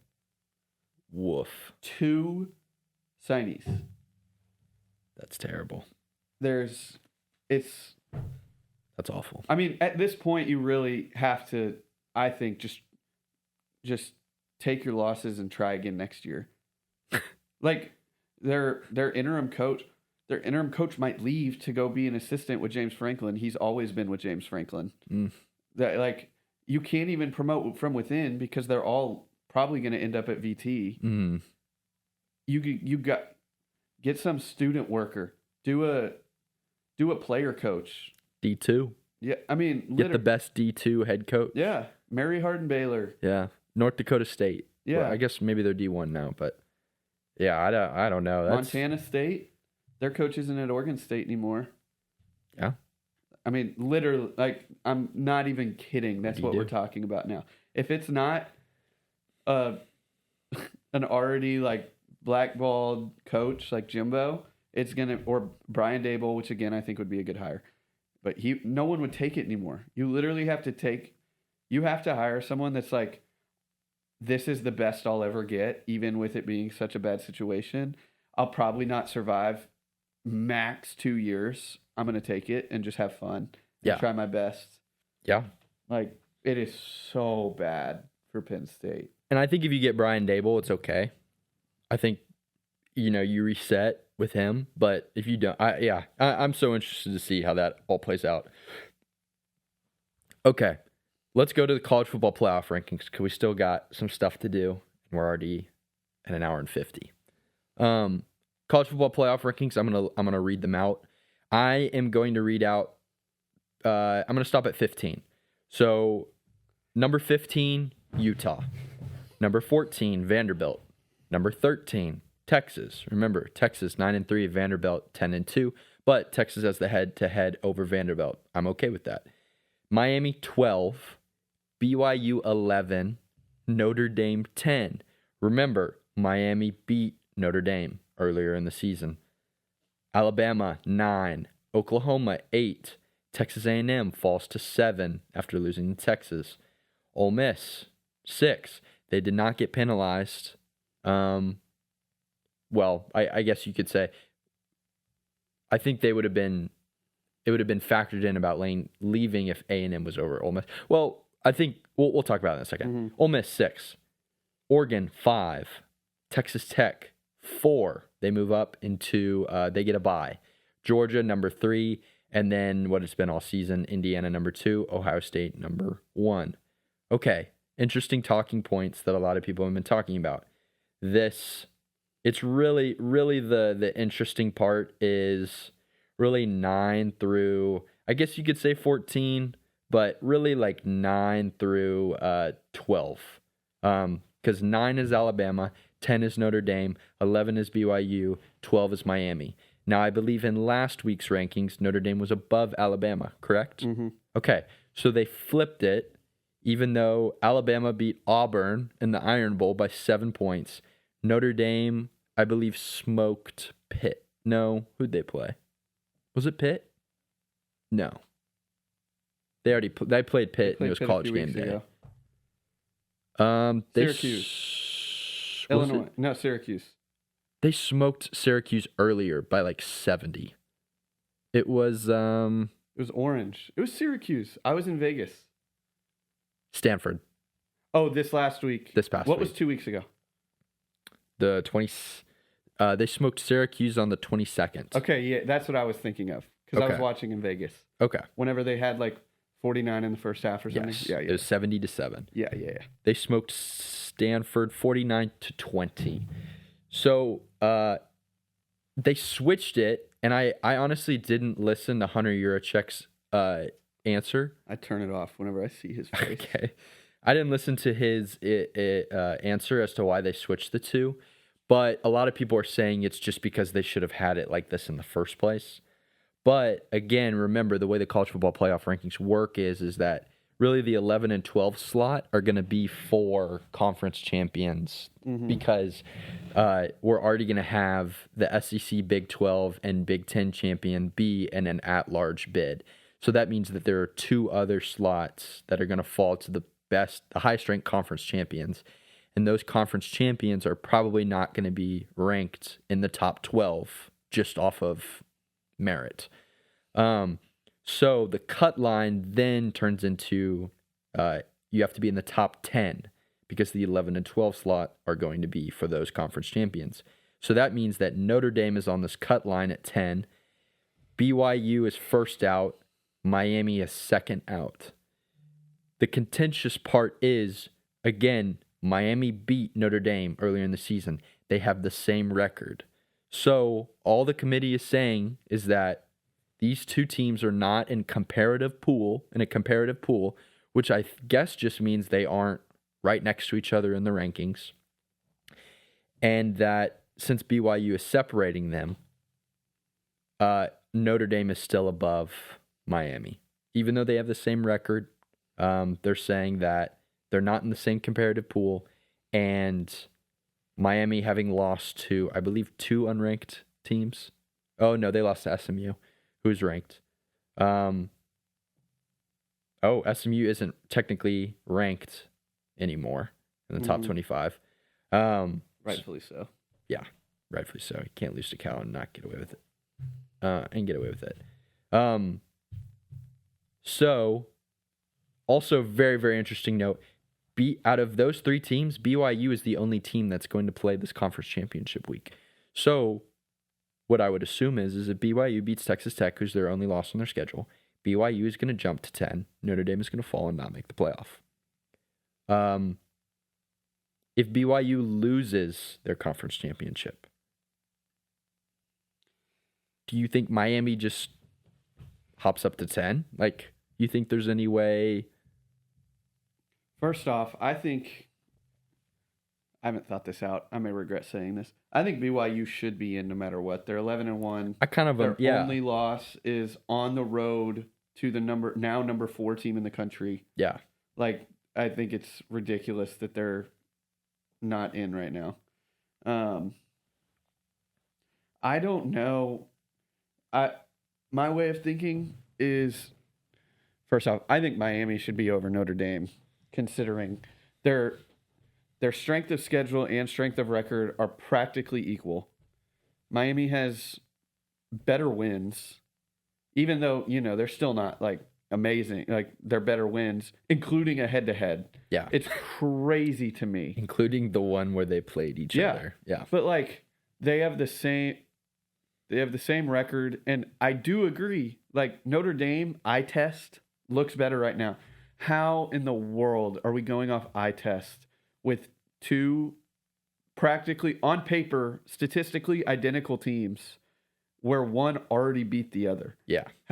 Why do we play the games? Yeah. If all it comes down to is these people who are I can't say what I want to say, who shouldn't be in the position they're in. Just saying, like, yeah, I know that they won, but I still think this other team is probably better. Yeah. Like, not that I totally disagree and think that, how can you do that? Yeah. You're literally like, my opinion of these teams is more trustworthy than these teams actually playing each other and knowing the result. Yeah. It's really interesting because it's total body of work and the potential, because you could say, for instance, A&M and Notre Dame play that game in South Bend. You can say, okay, out of 10 times Notre Dame is going to win, let's just say like 7 or 6 times. So you would say, oh, Notre Dame's the better team. Yes, but then you play the game, A&M wins, it's a crazy game or whatever. You can only play the games once. So there's this, like, there's not 12 teams. There's some teams that are going to be in the playoff that, like, Texas from a roster talent wise, like BYU versus Texas, the spread would be Texas for sure, 100%.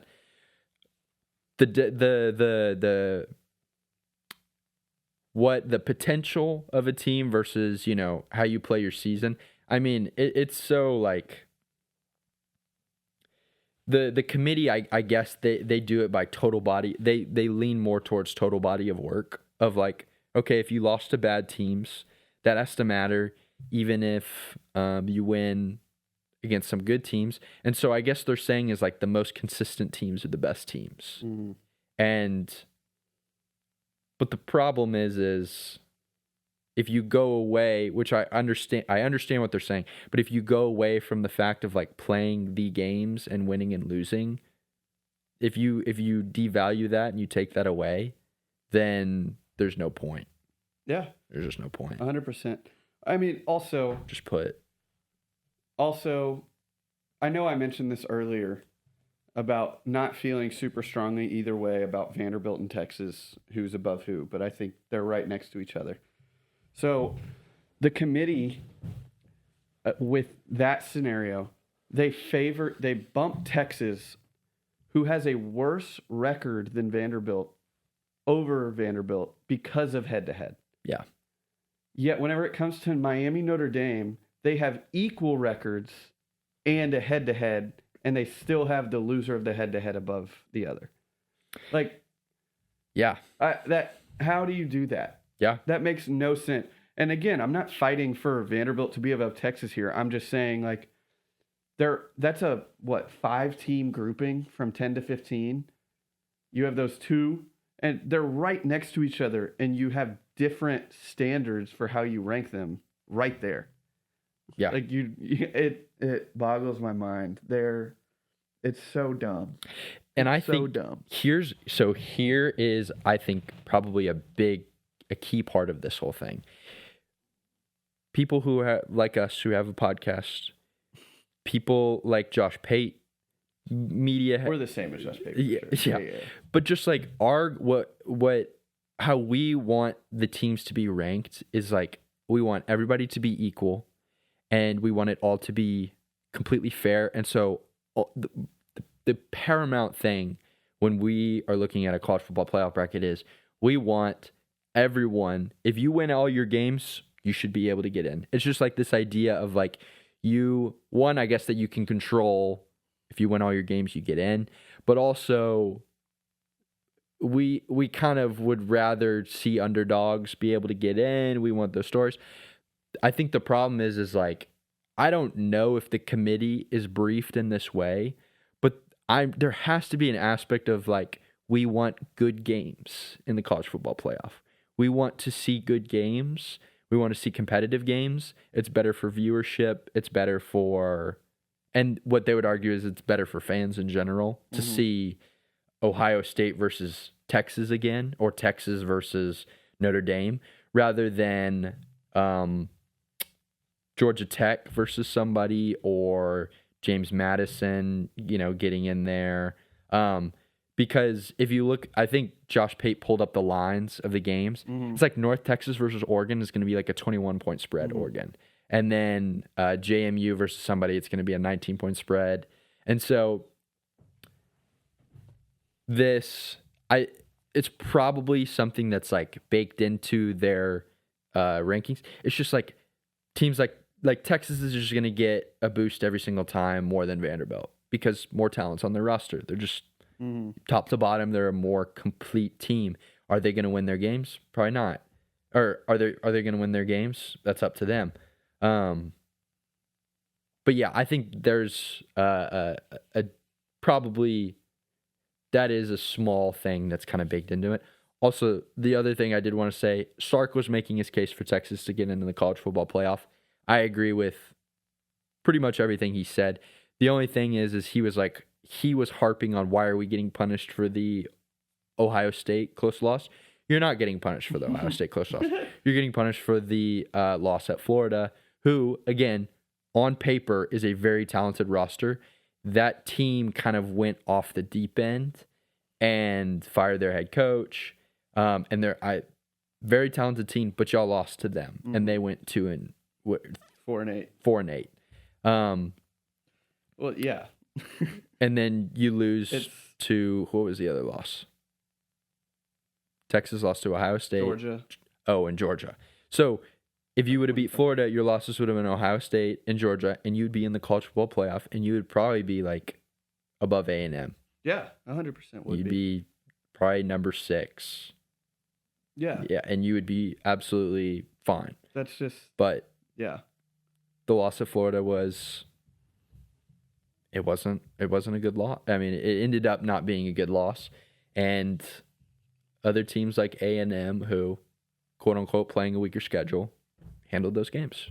Just some teams were more consistent than Texas this year. So that's why Texas is at 13, and they're not getting a college football playoff. They are a very talented team. Arch got so much better throughout the season. I guarantee you, if Texas was in the playoff, they would be very competitive. Who knows? They might make it to the semifinals or the national championship. But going back to, these games have to matter. Otherwise, just put Ohio State, Georgia, Oregon, Texas, Alabama, Notre Dame, just put them all in the playoff each year. Mm-hmm. Yeah. Which is kind of what already happens, but it is very funny to me too. Because I get what he's saying. And obviously he's lobbying for himself and his team. Like, yeah. I have nothing wrong with what he said. What coach would not do that? I just think it's really funny. Because it's like, there's precedent. A 9-3 team has never made the playoff. And this is unfair too, but like going back to the BCS, a 9-3 team, no matter how good they are on paper, has never been allowed to contend for a national title. Yeah. And I just find it funny that it's like, now it's like, oh, but we're the ones that should be. It's like, okay, this is pretty funny to listen to. You move the goalposts a little bit. Yeah. It's all, I mean, everyone's biased for and against, for their own teams and against the teams they don't like. Obviously, that's sports. But it's funny because it's like, yeah, we're 9-3, but we shouldn't be like punished for losing to Ohio State. It's like, and then the haters, or also just the right-minded people, like, you're not being punished for that. You're being punished for losing to 4-8 Florida. And it's just like, no one's ever going to win. No one's ever going to concede. Mm-hmm. It's just, I love it. That's why I love college football. Yeah. No, and I agree with 100% with everything Sark said. I think they are probably one of the best talent-wise. Their potential is being one of the best 12 teams. Mm-hmm. They played like they played against A&M in the playoff. They would 100% compete for a national championship. But, I mean, the season is played for a reason. You have to be consistent throughout the season. You have the 2 overtime wins against Kentucky and Mississippi State, who had worse maybe a little bit better records than Florida, but not by much. And then, Arkansas put up 37. Again, their offense is really good. They put up 42 on A&M. It's just, you're not getting punished for the Ohio State close loss. That is 100% not the case. Mm-hmm. You have to keep the entire body of work in mind. Yeah. You can't be, Texas fans are saying, well, judge us off our best day. Texas haters are saying, how about we judge you off your worst day? All you have to do is just do both. You have to take all the games into account because the games matter. Mm-hmm. Like, that's why you play. Yeah, and and again, we were talking about total body of work and then individual games. The individual game should matter the most when it comes to comparing teams with equal, who are the same record, everything, which is, again, our argument for Miami, Notre Dame. But when you get into comparing teams who haven't played each other, then total body of work is a very valid, you have to evaluate it that way. Yeah. Okay, and then everything else is those were the big ones. Everything else, A&M being at 7. Okay, so let's talk about how the bracket is unfolding right now. So right now, in the quarterfinals with the bye, you have Texas Tech. Imagine the bracket. You have Texas Tech at the top, the 4 seed, Ohio State, Georgia, Indiana.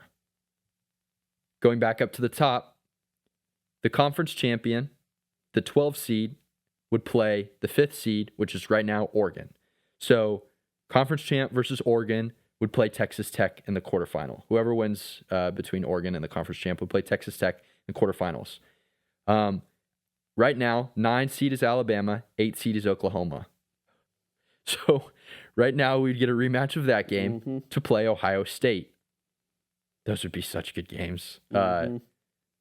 Either Oklahoma, Ohio State, or Alabama, Ohio State. Going down one more. Conference champion, which would most likely be JMU or Tulane at this point, would play Ole Miss. Whoever won that game would play Georgia, quarterfinals. Then we have another rematch with Notre Dame and Texas A&M. They would be playing the winner of that game would play Indiana. And then you would move on to semis and more. So I don't think it's going to look like this. I don't think it definitely will not. I don't. They probably don't ideally want rematches. They want new games and then potential rematches later. But I think they've said before it doesn't matter. They'll have rematches again. Mm-hmm. Personally, as an A&M fan, I do not want to face Notre Dame again. I don't either. So there are a lot of teams I'd rather face. Yes. I would, if BYU wins and they get bumped up to 10, I would be in favor of playing BYU and then playing Indiana.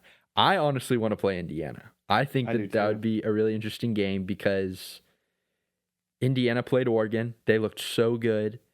That was like the big game on their schedule, and they passed that test. Metrically, they're sound on both offensive, decent side of the ball. But, I'm interested to see them play another good team, whether it's A&M, whether it's BYU or Notre Dame. So, again, that's probably a potential. Or, I don't know, Miami maybe sneaks in there, A&M versus Miami. That would be an interesting game. I'd be fine with that. Let's see. What else would change? So, Alabama, this will change. Alabama is playing Georgia in the conference championship. If Alabama wins the conference championship, I don't think they jump into a first-round bye. Do you think they do? I think some people are saying that they do. Josh Pate thinks they do. 10-2, losses 11-2. Oh, they would be 11-2 with losses to Oklahoma OU. And Florida State.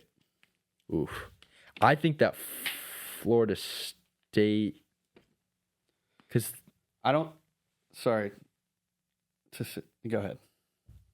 I think it depends on. So, this is a scenario I see. Texas Tech wins the Big 12. They move up. So, Texas Tech wins the Big 12. Alabama wins the SEC. Texas Tech moves up to the. I guess they can move up to the 3 spot unless they want to move them all the way up to the 2. Yeah,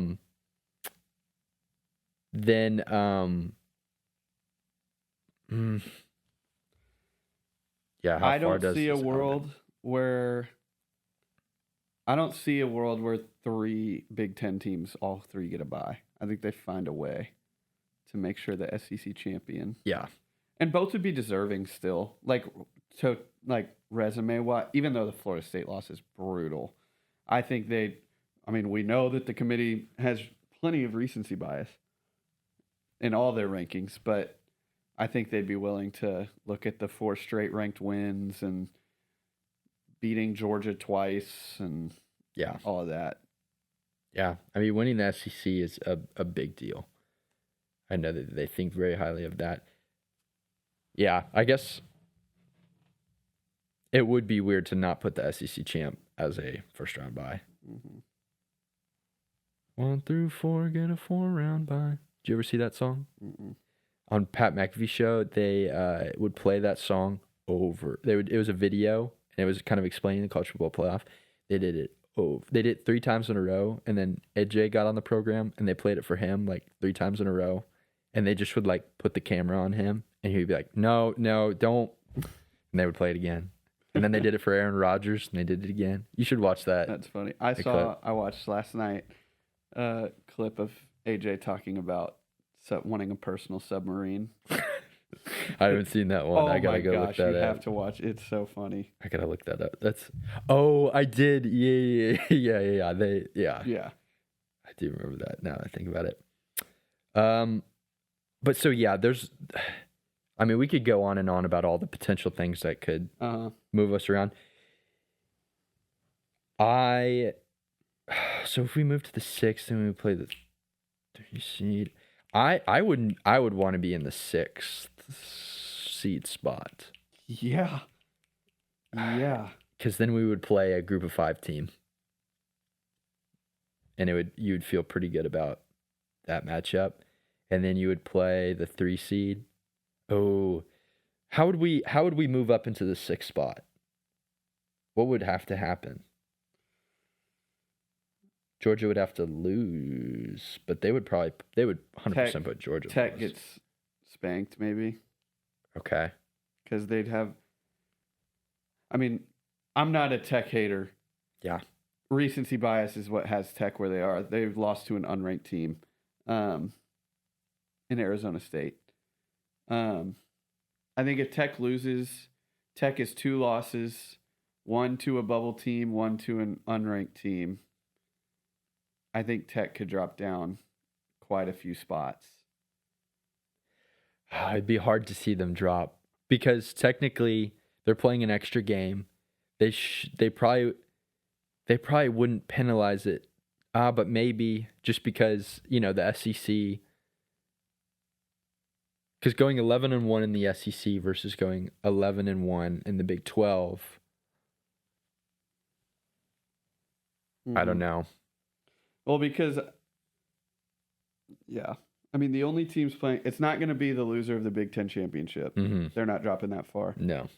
If Georgia, I don't see Georgia dropping that far. Yeah. I really only see Tech. Yeah. That would probably be the only way. Or something happens with Ole Miss where, their whole team announces they're, sitting out of the playoff, which they're obviously not doing. Yeah. Man, so we're going to get... It seems like A&M might be stuck at the 7. Yeah. I would think. I really do see a world where Miami just gets in. They just flip it. Which should have been done yesterday, but it's not like I count on them to do their jobs well anyway. Mm-hmm. So I could see it. Is there a way? Did Miami beat Duke or Virginia? Because I would assume no. If one of those teams won, it would make their schedule look better. Yeah. They would say, oh, they beat the ACC champion. But, yeah. So, yeah, I think the big switch up is Alabama, Georgia. Whoever loses, how far do they fall? Does Alabama fall at all if they lose that conference championship game? I don't think so, right? You shouldn't be penalized. No, I don't see it. Because the 12 is going to be a G5. The 11 is going to be either another G5 champ or Virginia. The 10 is either Miami, Notre Dame, Bama, if they drop Bama, but I don't see them dropping Bama. Because they're not going to have an idle team jump Bama because they didn't make their conference championship. You know what? I just thought of? Georgia beats Alabama in the SEC championship game. BYU beats Texas Tech. They jump BYU up over Alabama. They jump to the 9. Alabama falls to the 10. Mm-hmm. Texas A&M, Bama. Home, Kyle Field. That would be cinema. That would be crazy. But I don't know if that would be crazy. Bring it on. That would be, and then go Bama. And then I guess, let's just say, now, does Ohio State and Indiana, the loser of that, do they just fall? Do they even move? If it's a close game, do they just keep them 1 and 2? Probably 1 and 3. Because if Georgia beats Bama, okay, I bet Georgia would go up to 2. Yeah. In that scenario, you're right. So yeah, Georgia would go. So we would play. I mean, if we stay at the 7, and all that happens, A&M would play the 10 seed, and again, BYU would have to jump to 9. Alabama falls to 10. Georgia. We would play Alabama first round at home, Georgia in the quarterfinals, and then potentially, let's see, we would play the 3 seed. Who would be the 3 seed then? The loser of Ohio State, Indiana. Yeah, potentially Ohio State or Indiana in the semifinals. That's and insane. Then whoever wins out on the other side of the bracket, whoever that might be. Yeah. That There's would still be so much that could happen. So I'm trying not to overthink it too much, or because I could just do this all day. Sure. You could make different scenarios. It's kind of fun to do it, honestly. It is, but I'm not planning on any matchups that I'm looking at right now actually being the matchups. Yeah. No, I agree. Also, we've been talking about. We should probably give it a roll. I'm sorry. Go. That's partly my fault. Okay. We already talked about early signing news. Anything else that's come across your radar in the past couple hours we've been doing this? No, Jarris Curtis is officially signed. Vanderbilt flipped someone else. Nice. I'm looking again. I'll read off the recruiting rankings right now as they stood this morning. USC number 1. Kind of surprised that they've done as well as they have, but they have a lot to sell out there in Southern California. USC number 1, Georgia number 2, Texas number 3, Notre Dame number 4. Marcus Freeman, fun to play for. Mm-hmm. I understand that. Dan Lanning and the Oregon Ducks at number 5. Number 6, Texas A&M. Number 7, Ohio State. Kind of surprised they're down. I mean, that's down there at 7, but I mean, I know that's kind of small margins at this point. 8, Alabama. 9, Miami. 10, Michigan. So yeah, all the big brand names you would think of. Nothing really too crazy. A&M's done well this cycle, and they're doing really, really well next cycle. So I'm happy with the Aggies and the way that they're doing stuff. Did you find anything? No. Okay. The other flip that Vanderbilt got was Owen Cable, who was committed to Alabama. He flipped Bama to Vandy. Wow. It's a good if Alabama's won them, it's usually a good sign. Mm-hmm. Okay, we'll talk a little bit about the NFL. Panthers. They might be good. Panthers beat the Rams. I know.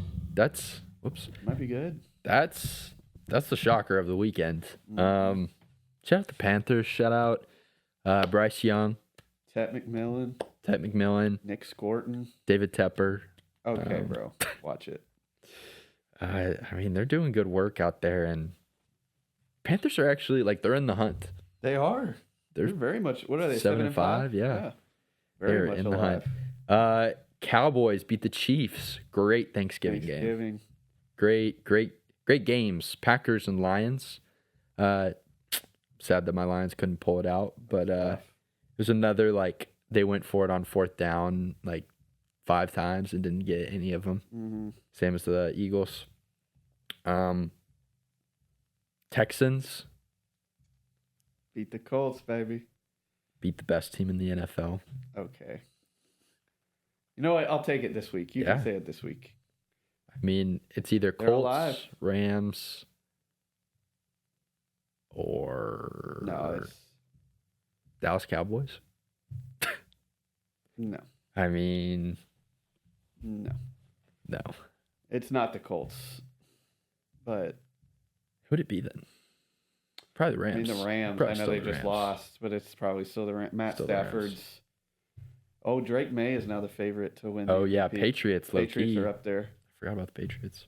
Yeah, the Texans are very much alive, which I've said on here I did not expect. Yeah. Started 0-3, moved to 3-5, and now they're 7-5, mm-hmm. 4 straight. CJ's looking good. The O-line's holding it down better than before. Defense is still ridiculously good. And they're going to play the Colts again, but at home later, right? Yeah. The last game of the season. Yeah.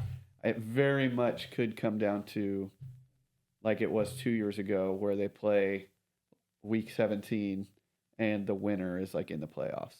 It's looking like it's trending that way right now. Jeez. Do the Colts have a Texans problem? They always have, and they always seems like will. They do. Sorry, Pat.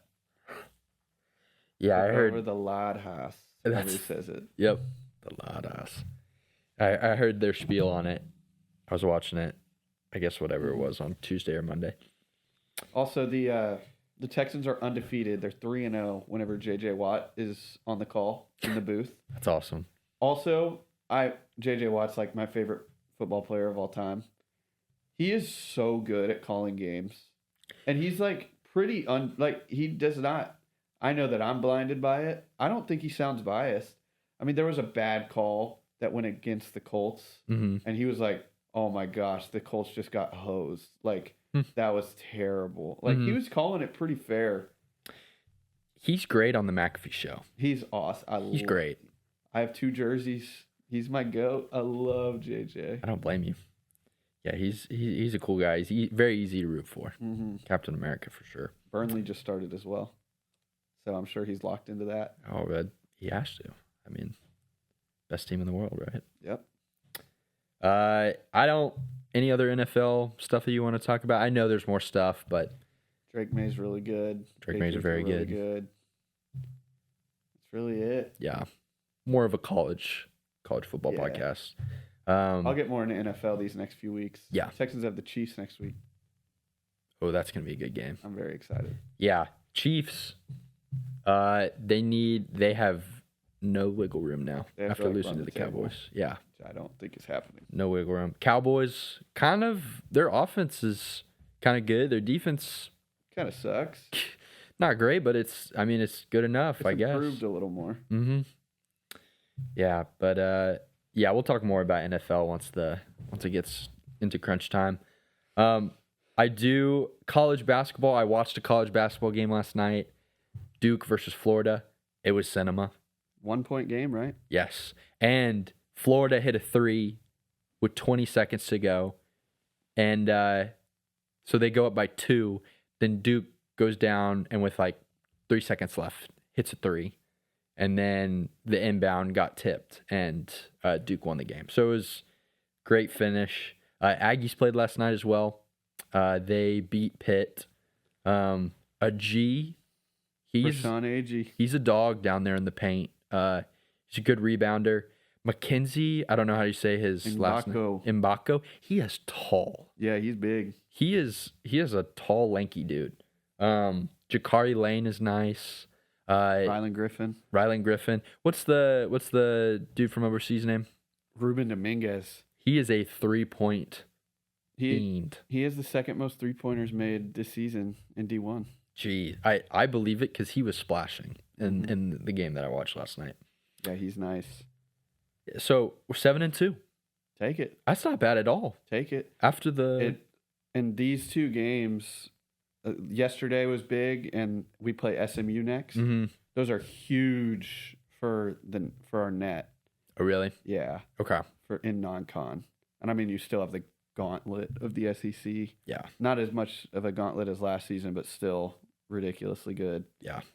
But so I'm not getting my hopes up, but I didn't have high expectations coming into the season. But if we can beat SMU, it's like, okay, this is actually a really, really good start. Yeah. 8-2 with losses to Oklahoma State on the road and UCF, I believe. Yeah. Oh, UCF, man. I mean, we always choke. We choked last year against UCF. Also, in the net, which came out for the first time this week, Maryland is 200th. Basketball? Oof. Also, did you see Pharrell Payne? No. Oh, it was bad. Got injured? Bad. No. I don't know the diagnosis officially. I saw the video. He went up and dunked it, and whenever he landed, one of his feet slid, and it looked like he was holding his hip. It was bad. No, that's terrible. He was rolling around, and I'm not I would do the same thing, but he was uncontrollably screaming. It was bad. That's terrible. I don't wish bad on him. I don't at all. Okay, I'll just read off. I put down the basketball rankings. The number 1, just so we have an idea of who's good this year. Purdue is number 1. I believe though Michigan's number 3. They're projected as the number 1 overall seed. Obviously, we're 10 or 9 games in, so who can really say? Arizona is 2. Duke is. Oh wait, yeah. Purdue is 1. Arizona's 2. Michigan 3. Duke is 4. UConn 5. Louisville 6. Michigan State 7. Houston 8. BYU 9. They have the number 1 overall recruit. I don't know how you say his name. It's Dub something. Okay. Good shout. Iowa State 10. Gonzaga 11. Alabama 12. Tennessee 13. Illinois 14. Florida 15. North Carolina 16. I believe North Carolina will go up after beating Kentucky. Vanderbilt 17. Wow. I think they're undefeated. Yes, they are. Kentucky is 18. Texas Tech 19. Auburn 20. Kind of surprised Auburn's projected rank because I know that they lost everybody. So I'm curious. We'll have to key in more on that when college football's over. Kansas 21. Indiana 22. Man, they just hired a new head coach too. That's surprising. St. John's 23. Shout out. Is it Rick? Rick Pitino for St. John's, Johnny's. Yeah. USC 24 and Arkansas 25. Arkansas lost to Duke, I believe, a couple of days ago or maybe a week ago. Mm-hmm. But yeah, that was those are the college basketball rankings. We'll be keying in more as the season goes on and football wraps up. But that is all I've got. Do you have any NBA stuff? Not really. Okay. Just Nothing same old, crazy. same old. Same old. Giannis requested a trade. Okay. So that Wow. that's kinda big. NBA news. But Is I guess Dame's gone. It's just Giannis and Chris Middleton's gone. Who was it? It was Giannis and who were his other big guy? Thanasis. Who? Thanasis. Oh, his brother. His brother that sucks. Yeah. Okay. Well, rest in peace, Milwaukee. Mm-hmm. F1, are you going to watch on Sunday morning? 7 a.m.? Oh, this is Abu Dhabi. Abu Dhabi. Last of the year. There are 3 guys I might that can watch. still win the championship. So you said Sunday morning? Sunday at 7 a.m. Oh. Maybe. uh, Possibly. For sure. 100%. Yeah. I'm going to be locked. I'm actually going to excited. be there. Bro. Get a flight. Yeah. You wanted to, what? Yeah. Is that all you wanted to say on F1 or is there any? Shout it out. What's, Max Verstappen. It's Max Verstappen versus, like, who are the guys? There are 3 that can still win it. It's Lando Norris, Max Verstappen, Oscar Piastri. Lando and Piastri are both Team McLaren. Okay. They're first and third right now, and then Max is in second. And so for he Max is Ferrari? to win, Red Bull. Red Bull. For Max to win, he needs... I mean, there's a bunch of different things that could happen. The most likely that needs to happen is Max will win the race, and Lando has to finish 4th or worse. Okay. So that's what I'm cheering for. Yeah. On Sunday. I can't wait. Because Red Bull's U.S., right? I don't know.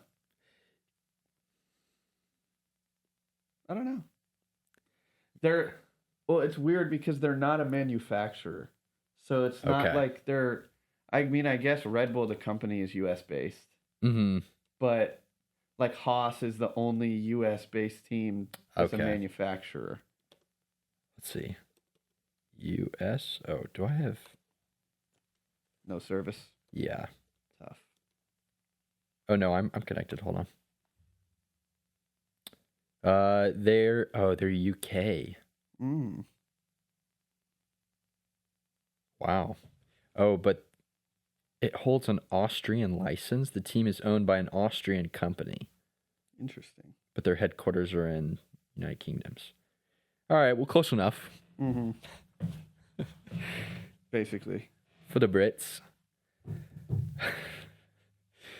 Okay. Yeah, I'll cheer for Max Verstappen. I'm going for Red Bull. Red Bull. Okay, we do have to talk about something. We've got to pound the gavel because it's bad. We've got to get real here. Supercell, listen here. Listen closely. This new update, I don't know what you're doing. Actually, I think I have an idea what you're doing, and I don't like it. Right now, you're seeing the popularity of your game increase to levels that probably are only similar to ones when it was released or when it was peaking in like 2015, whatever it was. Now, you've got the bright idea to add level 16 to give players more to work towards. You're adding heroes, which from what I can tell, the only difference is it's like an evolution, or it's like a champion, but you're giving champion abilities to cards that already exist.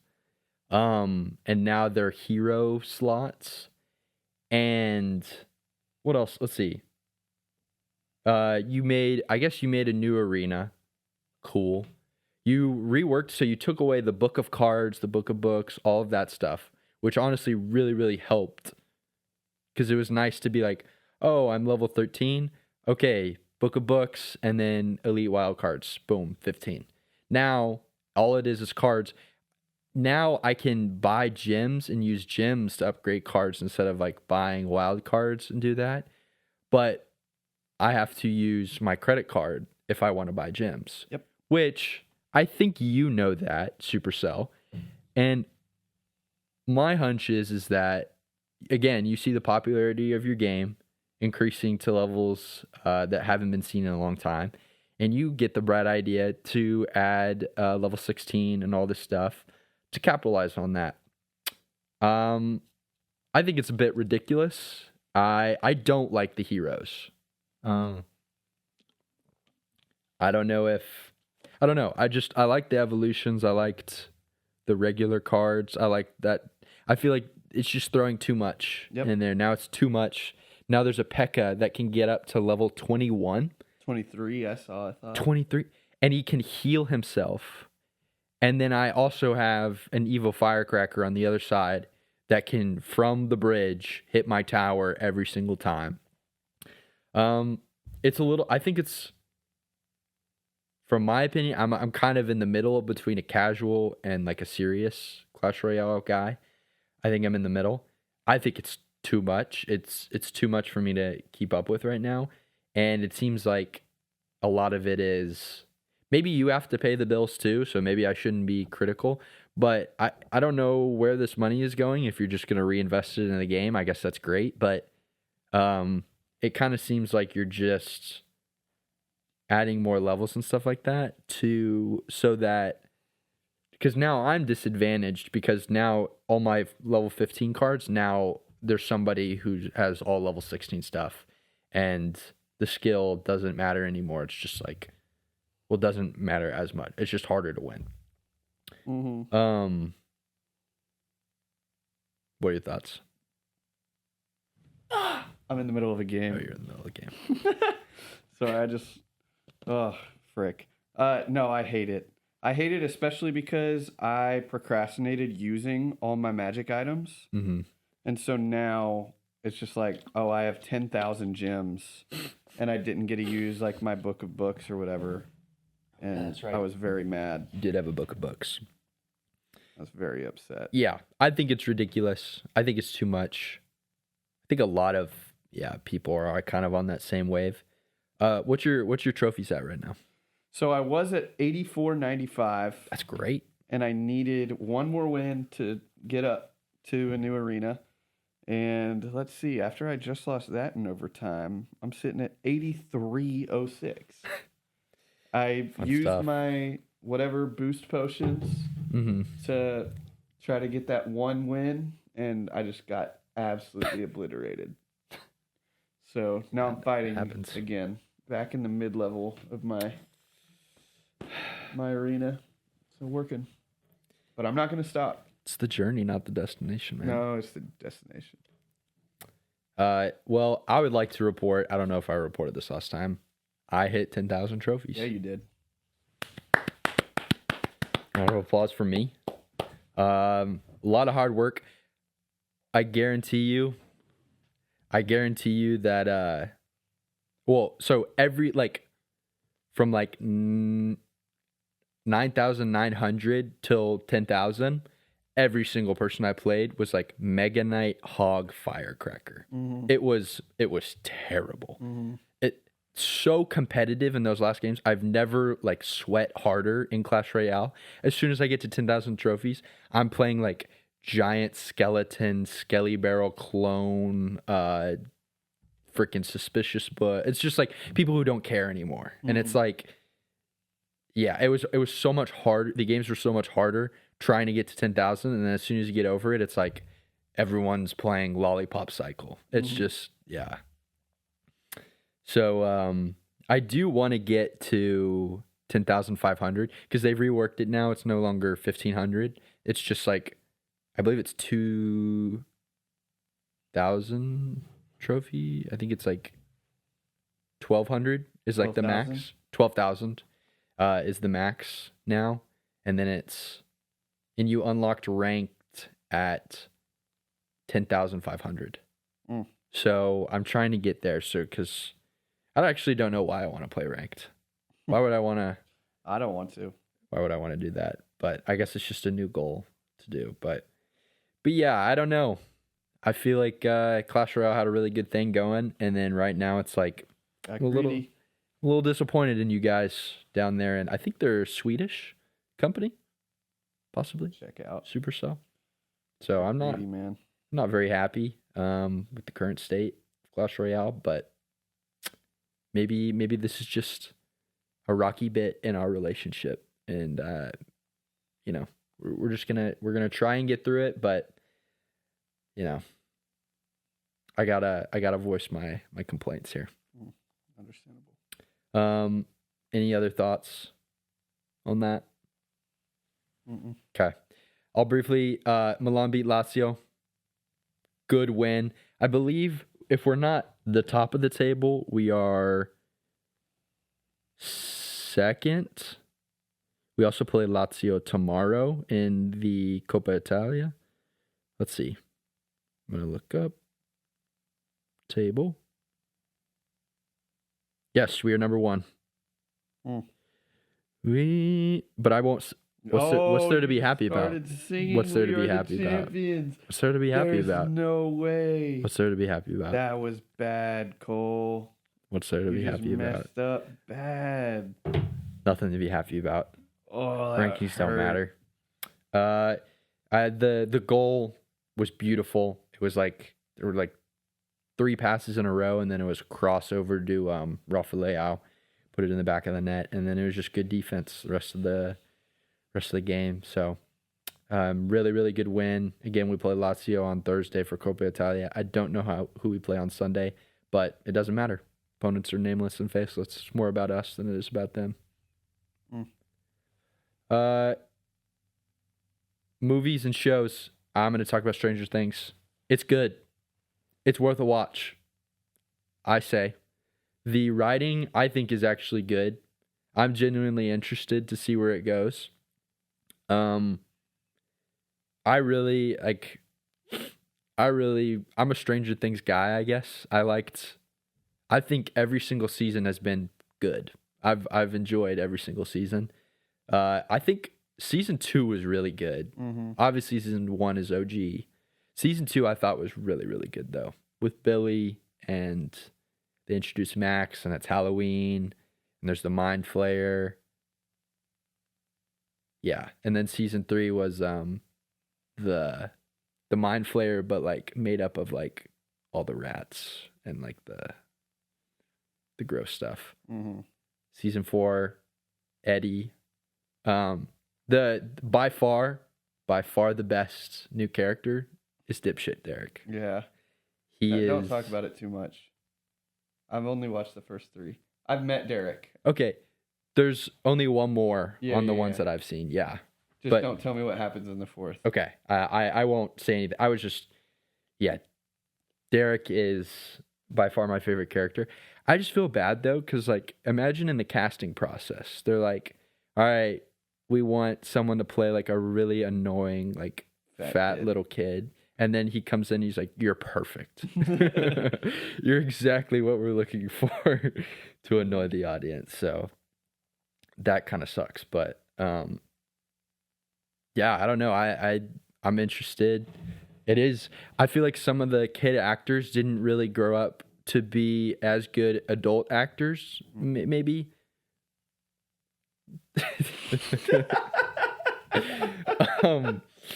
But the writing is good enough. The writing I think is really good. Also, fun fact, 1 episode of season 5 is more money than all of season 1 budget-wise was. That's insane. Yeah. That's insane. Each episode's like 50 million. It kind of divides out into 50 million, and all of season 1 was 40 million. Mm-hmm. Crazy. Yeah. I think the writing is like the same. Like it hasn't changed. The actors just have so much. Mm-hmm. That it's like It's been 10 years, I think. I know. And I've been struggling with especially Finn Wolfhard. Yeah, I agree. I think he overacts a little bit. it hurts me sometimes. Right. It's so like It's a little bit. he's right behind me, isn't he? It's that energy. But I mean, I've made it this far. I'm definitely finishing the show. And I'm still entertained for sure. But I think Lucas is the best of the kid actors. yeah, for sure. I think. Yeah. That I've grown up. I think Will, he's pretty good. Like he does a good job. Millie, I think honestly Millie's kind of tough because her character was so. It was as a kid being quiet and bland was like perfect, but now as an adult it's like does she become normal? Does she become like a normal, or is she still like kind of like 11? I thought she's done a good enough job where it's not like glaring or anything like that, but. And then David Harbour as Hopper, I think he's awesome. He's awesome. Great job. And then don't react because I have finished episode 3. No reaction. You're about to react so hard. I'm not smiling. I'm not doing anything. I think you said Lucas. Yeah. I agree. Sadie Sink is also really good. Yeah. Max. No, she is really good. So I think you're going to like episode 4. I think so too. Because the end of episode 3, I was like, okay. Yeah. I'm excited. Episode 4, if on IMDb, it's the highest rated episode out of. I know one thing that happens. I had it spoiled from TikTok. Oh, okay. Spoil it for all of us. No. Or spoil it for the listeners. I don't need to do that. Can you give who is it about? Will. Oh, okay. Yeah. Okay. Yeah. It's good. And it's not, none of it is. It's interesting because you don't know where certain things are going, and they kind of like lead you in certain directions. And I don't know. I'm invested. I will be watching all of it, and it's I think it's impressive because sometimes with how big these things get, you start to, and you can kind of see it. I think that's kind of where the overacting and the cheesy dialogue comes in, because it's like they want it to be this big thing where at the beginning it was just good because of the storyline and not the visual effects and the budget. So the temptation is to do a little bit too much, but I like where the directors have taken it, and the budget is insane. Like it genuinely, some of the scenes are pretty freaking crazy. Okay, have you watched any other movies? Nope. Okay, I don't think I have either. So yeah, okay. Last thing, we're going to wrap up with looking at the conference championship games, and we're going to make our picks. I have included just the 2 group of 5 conference games that have teams that are going to be in the college football playoff, and then the Power 4 conference championships. So we'll start with the American Athletic Conference, the AAC, North Texas versus Tulane. This is a good game. North Texas, Tulane. It's a great game. Winners in the playoff. Yeah. Both coaches are gone. But they're both coaching. Oh, but they're coaching. Okay. Which is so weird. Like John Summerall did his introductory press conference at Florida in all his Florida gear talking about Florida. The next day, he had game week press conference in all Tulane gear. Really? Weird. That is weird. I am going to go with North Texas. I am also going to go North Texas. Drew Mestemaker, baby. Yeah.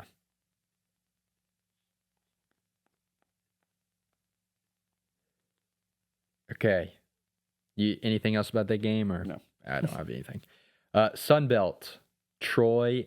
It says at JMU, so they may. I don't know if they do conference championships at certain places because they don't have a stadium. But and also, what? JMU's coach is gone too. Yeah, he's still coaching, but he's at UCF or Cal. Yep, crazy. I'm gonna go JMU. I am as well. Okay, I think they're good. Here's where it gets fun. The Big 12 Championship. BYU versus Texas Tech. It's going to be on ABC. I believe it is an 11 a.m. game. Could be wrong. The article I was looking at said 11 p.m. I know for a fact it's not going to be at 11 p.m. You never know. It was, surprise, surprise, NCAA article. NCAA can't do anything right. My heart wants BYU because I want to play against BYU, but my highly intelligent brain says Texas Tech, and I never distrust my highly intelligent brain, so I'm going to go with Texas Tech. I'll just be fun. BYU. Okay. They had a lot of drama this week. Hope you're right. Everybody's back. Revenge game. Bear. Kalani. Alexander. Come on. Yeah. SEC. Georgia versus Alabama. It's going to be on ESPN. I believe it is. It said at the same time. It said 11 p.m., but I assume NCAA sucks. Yeah. This one is easy for me. Really? Very. Which means I'm probably getting it wrong. But I am going to go.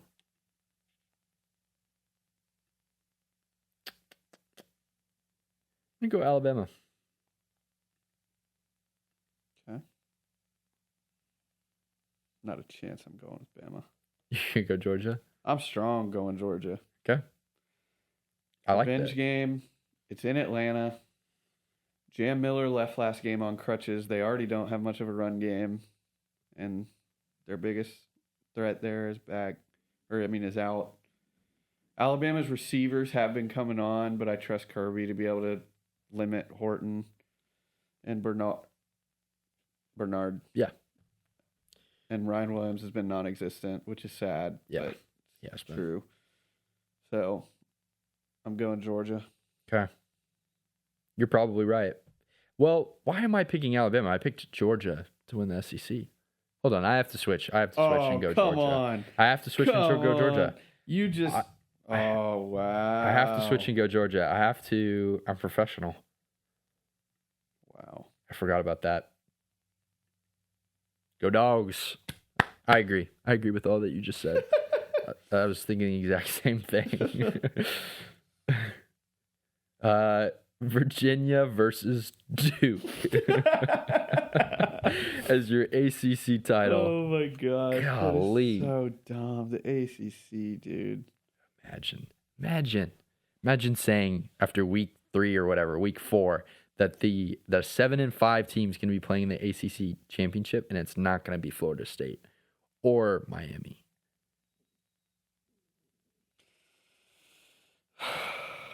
I'm going Duke.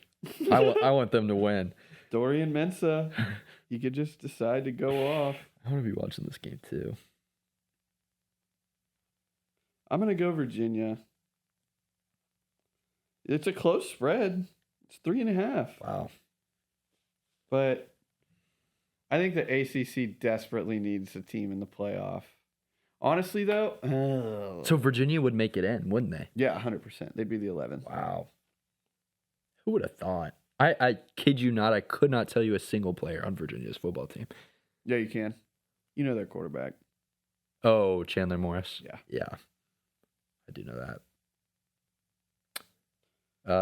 You said you're going Virginia? I'm going Virginia. Okay. And then it would be so funny. I'm cheering for Duke just because it'd be hilarious. It'd be so funny. And then the last conference championship game is going to be Ohio State versus Indiana. This one's going to be on Fox. I don't know. I'm going to pick Ohio State. Big brain pick. But I do hope Indiana. If Indiana wins, that would be fun. Number 1 seed overall, Indiana. Who in their right mind would have said that? Beginning of the year, honestly. I'm trying to talk myself into picking Indiana, and I just don't think I can do it. And they would be like legitimately, not just like, yeah, this is like Oregon on the road, Ohio State in the big Ohio State undefeated. Yeah, I mean, I know they had a couple scares, one bad scare, and then like Iowa was close. Yeah, I was a good team though, and then Penn State was a very talented team. And it was on the road, and it was kind of a trap game. And you hadn't beat Penn State, I don't know, in a long time at their place. So you were kind of, there's a lot there. But But you're picking Ohio State? Yes. Okay. Yeah. A&M, again, unfortunately not playing in the conference championship game. They will be awaiting Selection Sunday on December 7th, like the rest of us, to see who they are going to play, when they're going to play. I think I will be trying to make it to that home playoff college football game.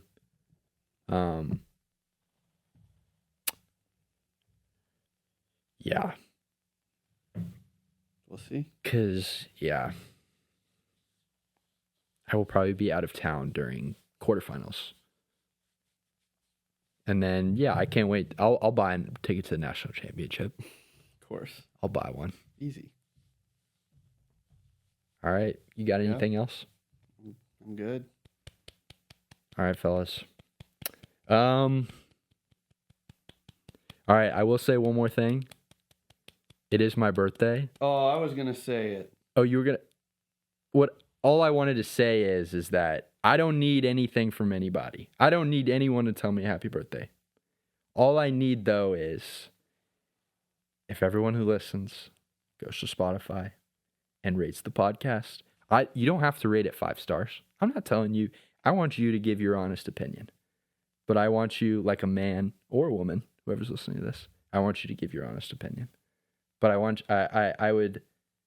would be so pleased and happy if you were to go. Say it. I was gonna tell everyone to go comment and rate for your birthday. That's exactly all I wanted for my birthday. Yeah, or you could go to the YouTube and subscribe. Smash the like button. Shut up! Don't say that, bro. Smash subscribe. Or my Venmo, Cole-SQ. If you're feeling generous. Yeah. Asking for Venmo. That's it. That's all I got. Happy birthday. Thank you. I appreciate it. Big 2-4. It's your bean year. Unk. Your bean year. Kobe Bean. Yeah, it is starting to get a little like sad. It is starting to get like 24. I'm still very young. Very, very young. Bro, it's over for you. Imagine being 24. But it is like saying I'm 24. If it feels like it does feel old. Like when you're like turning 18, when you're turning 21, it's like you're going up, up, up, and then 24, it feels like you're reaching the top of the curve. You know what I mean? Yeah. And you're like, I'm not plateauing, but it's slowing down. So it's over, man. Yeah. Sorry. It might be over here soon, but I don't know. Celebrate it while it lasts. You know, I didn't expect to make it here. I didn't know if I was going to ever make it to 24, but here we are. And now I'm a podcaster and Clash Royale enthusiast. Employed. Somehow. Yeah, most unemployed people, but okay. Well, we will see you next week, and yeah, we love you guys.